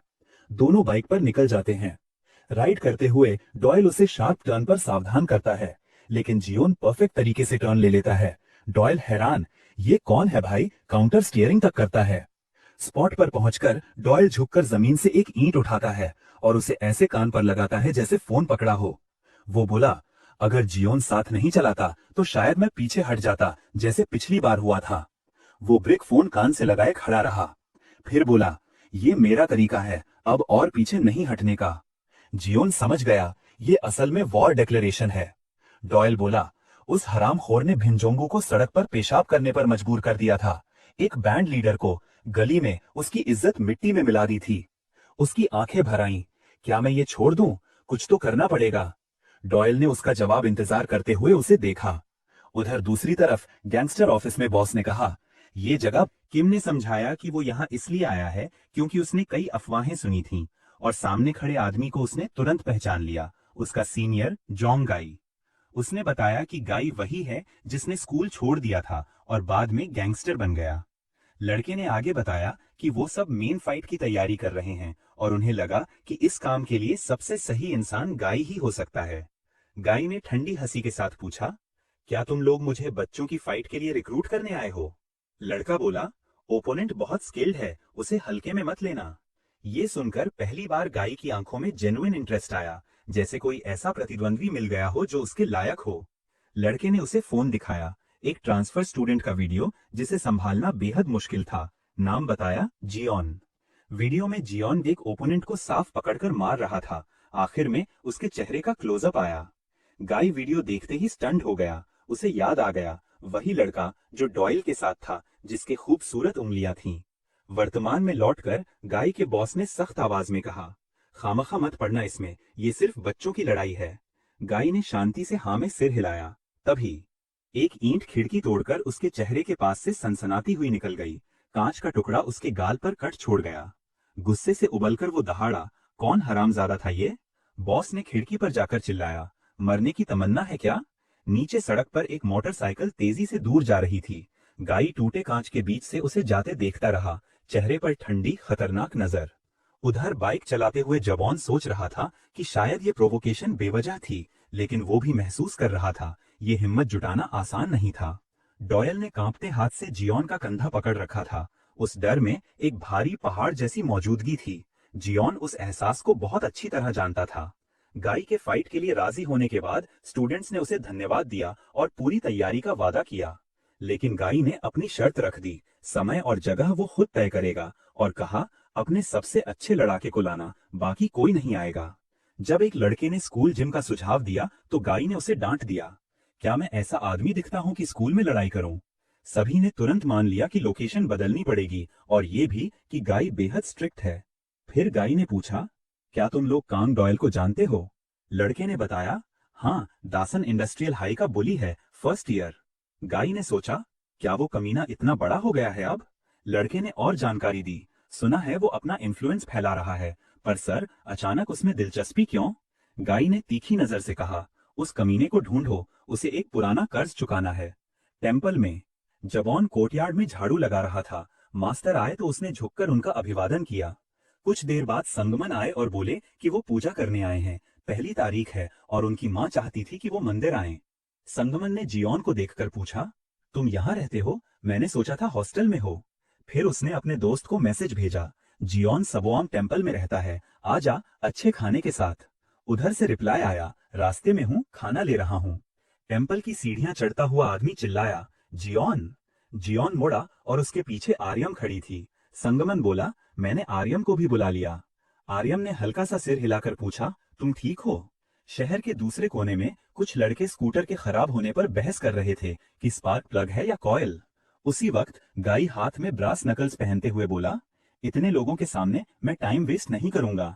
लड़कों ने पूछा, तू है कौन? गाई बोला, कर्ज वसूलने आया हूँ। एक लड़का गुर्राया, पहले अपना नाम बता। गाई ने बिना एक सेकंड लगाए सीधे उसके चेहरे पर मुक्का दे मारा। लड़का गिर पड़ा, उसके साथी चिल्लाए, ये कौन हरामी है? गाय ने जवाब में दूसरे को भी उड़ा दिया। अब सिर्फ एक आदमी बचा था। उसने ब्रास नकल्स देखकर कहा, यह तो बहुत खतरनाक है। गाय हंसा, अच्छा पंचिंग बैग मिलेगा। लड़का गुस्से में गरजा और वार करने दौड़ा, लेकिन गाय ने बड़े आराम से डॉज करके 2 तेज पंच दे मारे। लड़का लड़खड़ा गया। गाय ने कहा, आओ एक बार मुझे भी मारकर दिखाओ। लड़का स्टैंस लेकर बोला, मैं दिखाता हूँ बड़ा आदमी कितना दूर जा सकता है। तभी पीछे डॉयल मेटल पाइप लेकर निकल पड़ा। Scene cut. हरे ट्रैक सूट वाला आदमी पहले ही जमीन पर पड़ा था। गाय ने कहा, धीमे और सिर्फ डिफेंस करने वाले का यही हाल होता है। डॉयल ने गुस्से में पाइप उठाया और चिल्लाया, मर जा। गाय ने बाहें क्रॉस करके उस वार को रोक लिया। फिर उसने सामने देखते हुए पूछा, तैयार हो कांग डॉयल? डॉयल चुप स्टेयर्ड। फिर गाय ने चिल्लाया, तू अभी भी वही कांपता हुआ डरपोक है। डॉयल ने दांत भींच कर कहा, चुप रह। गाय गरजा, तू मुझे कभी नहीं हरा सकता, मौत में भी नहीं। तूने भ्योंगू की उंगली कटते समय सिर्फ देखा था, कुछ किया नहीं। डॉयल कांप गया। उसकी आंखों में शर्म, गुस्सा और दर्द घुल गए। गाय ने हुक्म दिया, घुटने टेक। डॉयल घुटनों पर बैठ गया। गाय बोला, यही तेरी सही जगह है। फिर उसने कहा, सर उठाओ, और उसी पल उसने डॉयल के सिर पर जोरदार प्रहार किया। डॉयल जमीन पर गिर पड़ा। गाय की कोल्ड सेडिस्टिक आंखें उस पर टिकी रहीं। गाय ने डॉयल के सिर पर एक और वार किया और बोला, सर उठाओ, और हाँ, कीड़े, मुंह ऊपर रख। डॉयल ने जैसे ही सिर उठाया, गाय ने उसके चेहरे पर सीधा मुक्का मारा और उसे वर्म कहकर गिरा दिया। डॉयल वहीं जमीन पर धंस गया, टूट चुका, हारा हुआ। फिर गाय गरजा, अब दया की भीख मांग। डॉयल कांपते हुए घुटनों पर झुक गया और आखिरकार उसने जोंग गाय के सामने सरेंडर कर दिया। सीन एकदम बदलता है। शांत सा मंदिर। लोग बुद्ध प्रतिमा के सामने हाथ जोड़कर प्रार्थना कर रहे थे। हान आराम बड़े नाजुक हाथों से सबके लिए खाना परोस रही थी। एक आदमी ने पूछा, मैंने तुम्हें यहाँ कभी नहीं देखा। आराम ने धीरे से कहा, ये हमारी पहली बार है। आदमी मुस्कुराकर बोला, अक्सर आया करो। बर्तन धोते हुए सुनुंगमान ने जियोन से कहा, अरियुम को यहाँ का माहौल अच्छा लग रहा है। पीछे एक लड़का भारी सा फूलदान उठाए बड़बड़ाता घूम रहा था, सारा भारी काम मैं ही करता हूँ। एक मॉन्क ने सबकी मेहनत की तारीफ की। सुनुंगमान बोला, खाना खाया है, थोड़ा हाथ बटाना तो बनता है। मॉन्क ने कहा, मैं तो तुम्हें सबको फिर बुलाना चाहूंगा, पर पहले थोड़ा आराम कर लो। रात होते होते सबने बाहर हवा ली। किसी ने कहा, दिन कब निकल गया पता ही नहीं चला, अच्छा लगा यहाँ आकर। 2 लड़कों ने पूछा, क्या हम कभी कभी मंदिर आ सकते हैं मदद करने? दूसरा बोला, ये जगह शांति देती है। सुनुंगमान हंसकर बोला, अरे तू तो आधा मॉन्क बन रहा है। कुछ देर बाद वो खुद सोचने लगा, क्या मुझे सच में यही रास्ता पकड़ लेना चाहिए? अचानक बाहर जोर से कोई चिल्लाया, आग! सब घबरा गए, दौड़ते हुए बाहर निकले। एक मॉन्क पहले से आग बुझा रहा था। किसी ने कहा, शायद किसी सिगरेट बट से आग लगी है। आदमी ने अफसोस से कहा, लोग कितने लापरवाह होते हैं। मॉन्क ने सबको शांत किया। अच्छा है समय पर पकड़ ली गई। सुनुंगमान हिला हुआ था, सच में डर लग गया था। दूसरे ने कहा, मेरे तो 10 साल कम हो गए। फिर सुनुंगमान बोला, सचमुच बड़ा हादसा हो सकता था। उसी वक्त जियोन ने कुछ अजीब नोटिस किया। हाउंड डॉग का एक विजिटिंग कार्ड दरवाजे पर चिपका था। एक लड़का बोला, ये पहले नहीं था। और तभी जियोन की आंखों के सामने एक विजन आया। घायल डॉयल रोते हुए चिल्ला रहा था, मत आना मेरे पास, जिबॉन मत आना। Scene cut. चश्मा पहने एक आदमी कार में बैठा पूछ रहा था, मैच का इंतजाम हो गया? बाहर खड़ा लड़का बोला, सब तैयार है। थीम है गैंगस्टर बनाम ट्रांसफर स्टूडेंट। कार के पीछे बैठे आदमी ने पूछा, गैंगस्टर का नाम जॉन्ग गाई है, सही? उसी वक्त पास बैठी औरत ने कहा, वो डाइज इंडस्ट्रियल टेक्निकल स्कूल का है। कार आगे बढ़ी तो आदमी ने पूछा, कौन सी गैंग? जवाब मिला, जैक्टो एसोसिएशन। उसने बुदबुदा कर कहा, जैक्टो हाँ? लड़के ने वही बोल दिया, आप भी उनकी मैनेजमेंट के नीचे आते हैं सर। उसने आगे बताया, गाई इस मैच को लेकर बहुत एक्साइटेड है, पूरी ताकत से उतरना चाहता है। आदमी ने सोचा, क्या जैक्टो एसोसिएशन ने फाइट को बढ़ाने के लिए प्लेयर भेजा है? लेकिन फिर खुद ही हंसकर बोला, खैर इस मौके को ठुकराया नहीं जा सकता। फिर आदेश दिया, मैच का प्रचार कर दो, लोगों तक खबर पहुंचाओ। नीचे खड़े लड़के ने हिचक कर पूछा, सर आप किसके पक्ष में हैं? वो झल्लाया, बेवकूफ, जाहिर है जैक्टो एसोसिएशन के। अब स्क्रीन बदलकर घने पेड़ों के कैनपी के बीच से जियोन दौड़ रहा है। जंगल के रास्ते पर स्टेडी पेस में उसने हाई किक मारकर अपने पैरों को स्ट्रेच किया। खुद से बोला, किसी भी कीमत पर लड़ूंगा, इतना स्ट्रांग बनूंगा कि कोई मुझे धमका न सके। तभी उसके दोस्त आ पहुंचे। किसी ने कहा, मॉन्क में बताया था तुम यहाँ हो। दूसरा हांफता हुआ बोला, चढ़ाई वर्थ थी लेकिन चॉकलेट चाहिए। अरियम भी हाफ कर सांस ले रही थी। सुनमन बोला, आज का दिन बहुत इंपॉर्टेंट है। दूसरा लड़का बोला, हम सब तुम्हारे लिए जोर से चीयर करेंगे। अरियम ने भी कहा, मैं भी। उनकी एकता से जियोन का मन स्थिर हो गया। उसने दृढ़ता से जवाब दिया। फाइट की जगह पहुंचते ही किसी ने कहा, वो सामने क्या माहौल है। सभी स्टंड थे। एक खतरनाक वेयरहाउस, चारों ओर खड़े आदमी, बिल्कुल चुप माहौल। सुनमन के पैर कांपने लगे। एक लड़के ने पूछा, तू ठीक है? तभी ऑर्गेनाइजर आया। ऑनर्ड हूं कि तुम टाइम पर पहुंचे। उसी वक्त जियोन के एक दोस्त ने उस पर चिल्लाया, ये फायर तुमने लगवाई थी ना उसे धमकाने के लिए? ऑर्गेनाइजर चौंका, क्या? मुझे समझ नहीं आ रहा। उसका साथी बोला, इन बातों पर ध्यान मत दो, फाइट पर ध्यान दो। लड़का गुस्से से भड़कता रहा। ऑर्गेनाइजर ने माहौल समझाया, उम्मीदें बहुत बड़ी हैं, ओपोनेंट को अंडर एस्टिमेट मत करना, अपनी पूरी ताकत से लड़ना। गेट खुलने की आवाज आई। सब अंदर देखने के लिए घूमे। भीतर का वेयरहाउस भीड़ से भरा था। लोग पागलों की तरह चीयर कर रहे थे। आवाजें चारों ओर गूंज रही थीं। अचानक पीछे से आवाज आई, जियोन। जॉन्ग गाई वहीं खड़ा था। उसने कहा, तुम्हें तो मेरे बारे में डॉयल से पता चल गया होगा। जियोन स्टांस में आ गया। अरियम सख्त हो गई, ये वो है? दोस्त बोला, हाँ ये गैंगस्टर है। गाई आगे आया, आज हम वो खत्म करेंगे जो उस दिन शुरू हुआ था। फिर हंसा, लेकिन पहले कोई तुमसे मिलने आया है। गेट के बीचों बीच स्पॉटलाइट जली। सबकी सांसें रुक गईं। कंग डॉयल जंजीरों में बंधा हुआ खड़ा था। उसका चेहरा सूजा हुआ, आंखें लाल। उसने टूटे स्वर में कहा, जियोन, तुम्हें नहीं आना चाहिए था। मैं नहीं चाहता था तुम मुझे ऐसे देखो। अरियम का हाथ मुंह पर चला गया। डॉयल? दोस्त घबरा कर बोले, ये क्या हाल कर दिया इसका? गाई ने बिना भाव बदले पूछा, जानते हो ये इस हालत में क्यों है? जियोन चुप रहा। दिल के भीतर कुछ टूट रहा था। गाई बोला, मैंने जो झेला उसका बदला तो लेना ही था। अब सवाल है, क्या तुम इस आदमी की रक्षा कर पाओगे? फिर ठंडी आवाज में कहा, चेन की चाबी मेरी जेब में है, मुझे हराकर ले लेना। लेकिन इसके साथ ही गाई ने अपनी एक और शर्त भी रखी। अगर वो जीता तो जिबॉन की 2 उंगलियां ले जाएगा। ये सुनते ही जिबॉन के दोस्तों के हाथ पांव ठंडे पड़ गए। सब एक साथ चिल्लाए, ये पागल है, ऐसी शर्त कोई कैसे मान सकता है? हान आर्यम भी सख्त चेतावनी देती है, ये आदमी सच में बहुत क्रूर है, बिल्कुल भी मजाक नहीं है। एक छोटा सा फ्लैशबैक। डॉयल की कांपती हुई उंगलियां। उस दिन बाइक पकड़ते समय जैसे उसकी पूरी आत्मा डर से बिखर गई थी। और ब्योंगू का वो डर जो इतना गहरा था कि वो गाय को देखकर डर के मारे पेशाब कर बैठा था।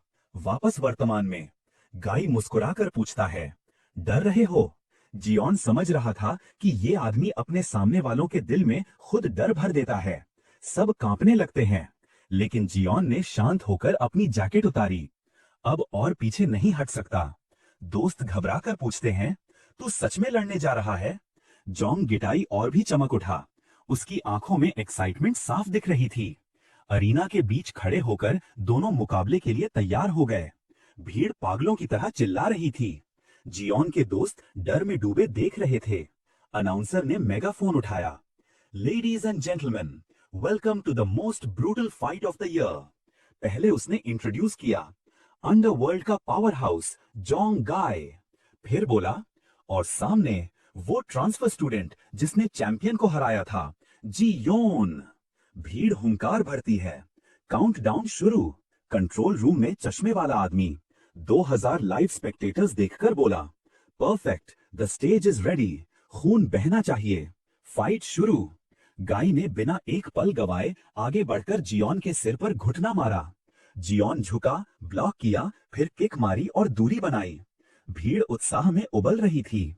जॉन गिटाई ने स्टांस बदला और पंचेस की बरसात शुरू कर दी। जियोन हर एक ब्लो को ध्यान से पढ़ रहा था। गति तेज थी, ताकत भारी। लेकिन जियोन ने कभी बॉक्सिंग या मार्शल आर्ट्स की ट्रेनिंग नहीं ली थी। वो प्योर स्ट्रीट फाइटर था और उसका शरीर किसी ट्रेन्ड फाइटर जैसा मजबूत। गाय ने चिल्लाकर पूछा, डर गए क्या? जियोन आगे बढ़ा और सीधा एक दमदार पंच उसकी रिब्स पर मारा। इम्पैक्ट साफ सुनाई दिया। गाय ने तुरंत काउंटर किया, एक भारी मुक्का जियोन के चेहरे पर। गाय हंसा, बस इतना, गुदगुदी लग रही है। अब जियोन ओपनिंग्स ढूंढने लगा इंस्टिंक्टिवली। गिटाई भले टेक्निक में इतना एक्सपर्ट ना था, लेकिन शेयर ताकत से वो मुश्किल ओपोनेंट बन जाता था और कई हिट्स जियोन को सीधे लग रही थीं। जियोन ने गुस्से में एक और हाई किक मारी। गाई बोला, ये मसाज दे रहे हो क्या? ऐसे जीतने का सपना मत देखो। फिर वो गुर्राया, अब रियलिटी दिखाता हूं, और उसने झपट कर एक जोरदार पंच मारा। भीड़ एक ताल में चिल्ला रही थी, जोंग गाय, जोंग गाय। जियोन के दोस्त कांप कर बोले, उसकी गार्ड टूट रही है, अगर उसे एक भी भारी हिट लग गई गेम खत्म है। उन्होंने समझाया, जियोन धीरे धीरे नुकसान बढ़ाकर केओ करना चाहता है और गाई एक ही वार में मैच खत्म करना चाहता है। आर्यम बोली, अगर जियोन को सीधा हिट मिल गया सब खत्म। अरीना से दूर जंजीरों में बंधा डॉयल चिल्लाया, डॉयल, उसे रोकना होगा, गाई स्नेक है, पता नहीं क्या करेगा। आर्यम दौड़कर डॉयल के पास गई। उसने कहा, जियोन के पास कोई विकल्प नहीं था, उन्होंने मंदिर को जलाने की धमकी दी थी। की दो, डॉयल बोला। आर्यम ने कहा, की तो गाय के पास है। डॉयल ने दांत पीस कर कहा, मैं तरीका ढूंढ लूंगा, लेकिन उसे ये मत करने दो, वो पागल है। आर्यम कांप गई, लेकिन उसकी नजरें फिर लड़ाई पर टिक गईं। फाइट और तेज हो गई। जियोन लगातार ब्लोज दे रहा था। दोस्त चिल्ला रहे थे, यही मौका है, मारो और जोर से। भीड़ पूरी जंगली हो चुकी थी। ठीक उसी पल गाय ने कहा, बस मैं इसी मौके का इंतजार कर रहा था। उसने जियोन को जाल में फंसा लिया था। सड़क की लड़ाई में डिफेंड काम नहीं करता, ताकत चलती है। और उसने एक भारी पंच जियोन के चेहरे पर मारा। जियोन का सिर पीछे झटका। उसके दोस्त चीखे, जियोन। गाय गरजा, ये है रियलिटी की दीवार। मैंने एसफॉल्ट पर लड़ाइयां लड़ी हैं, तुम जैसे ग्रीन हाउस प्लांट मेरा क्या बिगाड़ोगे। फिर बोला, अब अपनी औकात जानो, गुड बाय। जियोन की विजन धुंधली पड़ने लगी, लेकिन तभी उसने महसूस किया किसी के हाथ उसका चेहरा पकड़ रहे हैं। एक आवाज, cheer up, please don't give up, I love you. उसका दिल तेजी से धड़क गया। जियोन अचानक खड़ा हो गया, जैसे नई ऊर्जा ने शरीर में आग लगा दी हो। आर्यम रोते हुए चिल्लाई, होश में आओ। पर वो सिर्फ गाय को देख रहा था। उसने दोनों हाथों से गाय का अगला पंच रोका। गाय भौचक्का, तू ये पंच सह गया, घायल होने के बाद भी। जवाब में जियोन ने सीधा काउंटर पंच उसके चेहरे पर मारा। गाय कई कदम पीछे लुढ़क गया। दोस्त बोले, लड़ाई अब असली हो गई है, कोई भी पीछे नहीं हट रहा। गाय ने हंसकर कहा, इतने सालों बाद ऐसा थ्रिल महसूस हो रहा है, तू उम्मीद से ज्यादा अच्छा है, लेकिन अब भी मेरे लिए सिर्फ लंच स्नैक है। दोनों फिर भिड़े। जियोन ने एक जोरदार किक मारी। गाय गुर्राया, गैंगस्टर्स कभी हार नहीं सकते, हमारे हारते ही मौत है। वो दहाड़ा, मैं तुम्हें जीतने नहीं दूंगा। और उसने फिर जियोन के चेहरे पर वार किया। भीड़ के बीच किसी ने चिल्लाया, ये तो ज़ॉम्बी है। जियोन लगातार लड़ते हुए मानो दर्द महसूस ही नहीं कर रहा था। दोनों के बीच वार पलटवार अब और भी तेज हो चुके थे। जियोन के दोस्तों ने ध्यान दिया, वो अब डिफेंड नहीं कर रहा, बल्कि हर अटैक को सिर्फ डॉज कर रहा है। गाय ने एक और मुक्का मारा। जियोन ने आराम से बचा लिया। गाय फ्रस्ट्रेशन में गुर्राया। तभी एक दोस्त ने इशारा किया, जैसे सब रुक सा गया हो। जियोन अपनी जगह पर बिल्कुल स्थिर खड़ा था, गार्ड पूरी तरह नीचे। सब दंग रह गए। गाय चिल्लाया, हारने वाला कीड़ा, और हमला करने दौड़ा। लेकिन उसी पल जियोन ने उसके ठोड़ी पर सीधा पंच जमा दिया। दूर बंधे डॉयल ने समझ लिया, जियोन ने इसका पैटर्न पकड़ लिया है। ये हर बार सेम नॉकआउट पंच ढूंढता है, तो इसकी वीकनेस भी वही है। अब जियोन लगभग हर अटैक पहले ही पढ़ ले रहा था। अगले ही पल उसने पूरे दम से एक जोरदार किक गाय के सीने पर मारी। सीन बदला। गाय अब हाथ में जलती हुई लकड़ी का डंडा लेकर खड़ा था। वो गुर्राया, अब असली फाइट शुरू है, रूल्स की ऐसी की तैसी। सभा में अफरा तफरी मच गई। दोस्त चिल्लाए, ये चीटिंग है। अनाउंसर बोला, वेपन फॉरबिडन है, ये वायोलेशन है। लेकिन गाय दहाड़ा, चुप रहो सब, ये कोई खेल नहीं, ये लड़ाई है। जो मेरे खिलाफ आए सामने आए। फिर उसने जियोन को उकसाया, आजा खत्म करते हैं। जियोन शांत, आंखें टिकी हुई। गाय लपका, लेकिन जियोन ने तेज किक से उसका हथियार होका और दूसरी किक सीधे उसके सिर पर मारी। गाय धम से गिरा। भीड़ में आवाजें, ये खत्म है। गैंगस्टर होकर इतना गिरा हुआ, पैथेटिक। उसी समय डॉयल की जंजीर की चाबी जमीन पर गिर गई। एरियम ने उसे देख लिया। गाय जमीन से उठता है, खून से लथपथ, लेकिन आंखों में पागलपन भरा।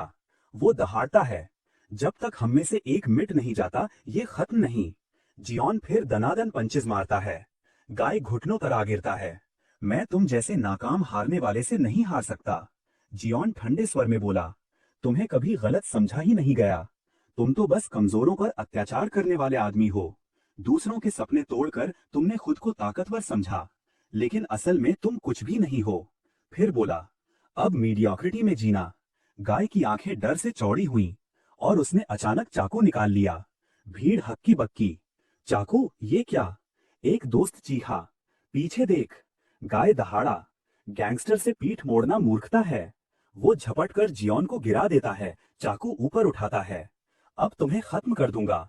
आईने में अपना टूटा चेहरा देखना, तब पछताओगे कि मेरा रास्ता क्यों काटा। लेकिन उसी पल लपटें उठीं। एक जलती हुई लकड़ी सीधे गाय के चेहरे पर लगी। डॉयल था, आजाद, आग लिए खड़ा। उसने गाय को दबोच लिया। एरियम चौंक गई। ये कब छूटा? दोस्त बोले, तुमने चाबी उठाई थी, तुमने ही उसे छुड़ाया। डॉयल ने गाय को जमीन पर दबाकर पूछा, जियोन तुम ठीक हो? जियोन ने सिर हिलाया। डॉयल ने गाय की उंगलियां पकड़ लीं। अब खत्म करते हैं। वो बैठ गया और उंगलियां तोड़ना शुरू कर दी। गाय चीखा, रुको, क्यों कर रहे हो? डॉयल बोला, तुमने भी यही किया था। गाय, लेकिन मैं अलग हूं, मैं गैंगस्टर हूं। डॉयल, क्यों, तू भगवान है क्या?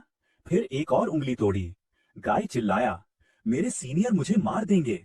डॉयल शांत, मैं क्यों बताऊं उन्हें? बच्चे जैसी बात मत कर। ऑर्गेनाइजर अंदर घुसा, बस करो। लेकिन जियोन ने उसका रास्ता रोक दिया।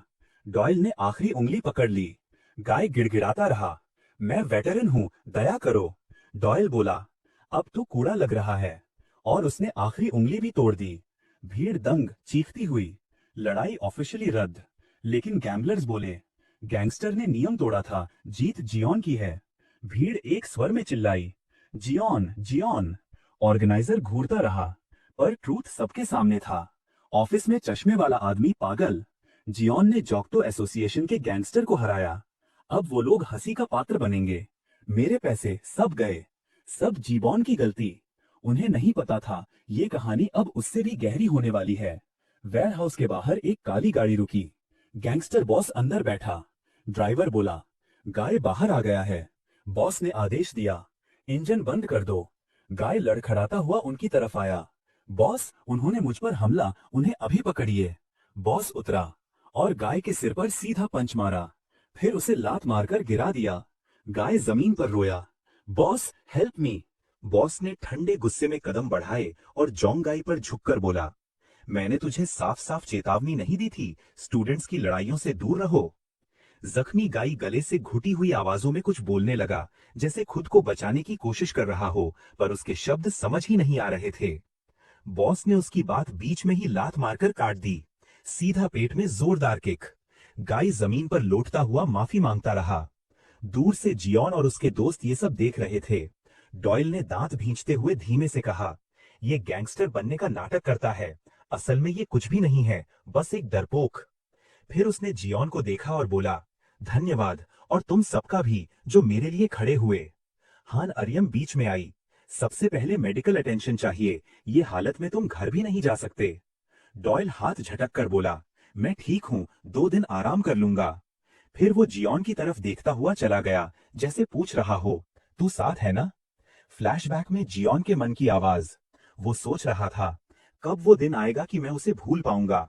वो लड़की जिसने मेरे दिल को रोक भी दिया था और दौड़ा भी दिया था, सिर्फ एक नजर में। सीन बदला। सड़क से कुछ छात्र हंसते बात करते गुजरते हैं। क्लासरूम में शिक्षक बोलते हैं, क्लास में सोना बंद करो। पर असली माहौल दूसरी तरफ गर्म होने वाला था। 2 लड़कियां हान अरियम के सामने आकर खड़ी हुईं। उनका चेहरा गुस्से और जलन से भरा हुआ। एक ने ताना मारा, जियोन को फोन देना, सीरियसली, तुम खुद को क्या समझती हो? यन्ना ने सीधा पूछा, क्या तुम जियोन को डेट करना चाहती हो? अरियम रुक गई, उसने तुरंत जवाब नहीं दिया। यन्ना ने और तेज आवाज में कहा, मैं जानती हूँ कि तुम उसके लिए क्या महसूस करती हो। अरियम ने नजरें झुकाते हुए धीरे कहा, ये डेटिंग से ज्यादा है। दूसरी लड़की हैरान, उसका मतलब क्या है तुम्हारा? अरियम की आवाज भर आई, मुझे उसके बारे में सब जानने की एक अजीब सी बेचैनी रहती है। मैं उसे पूरी तरह समझना चाहती हूँ।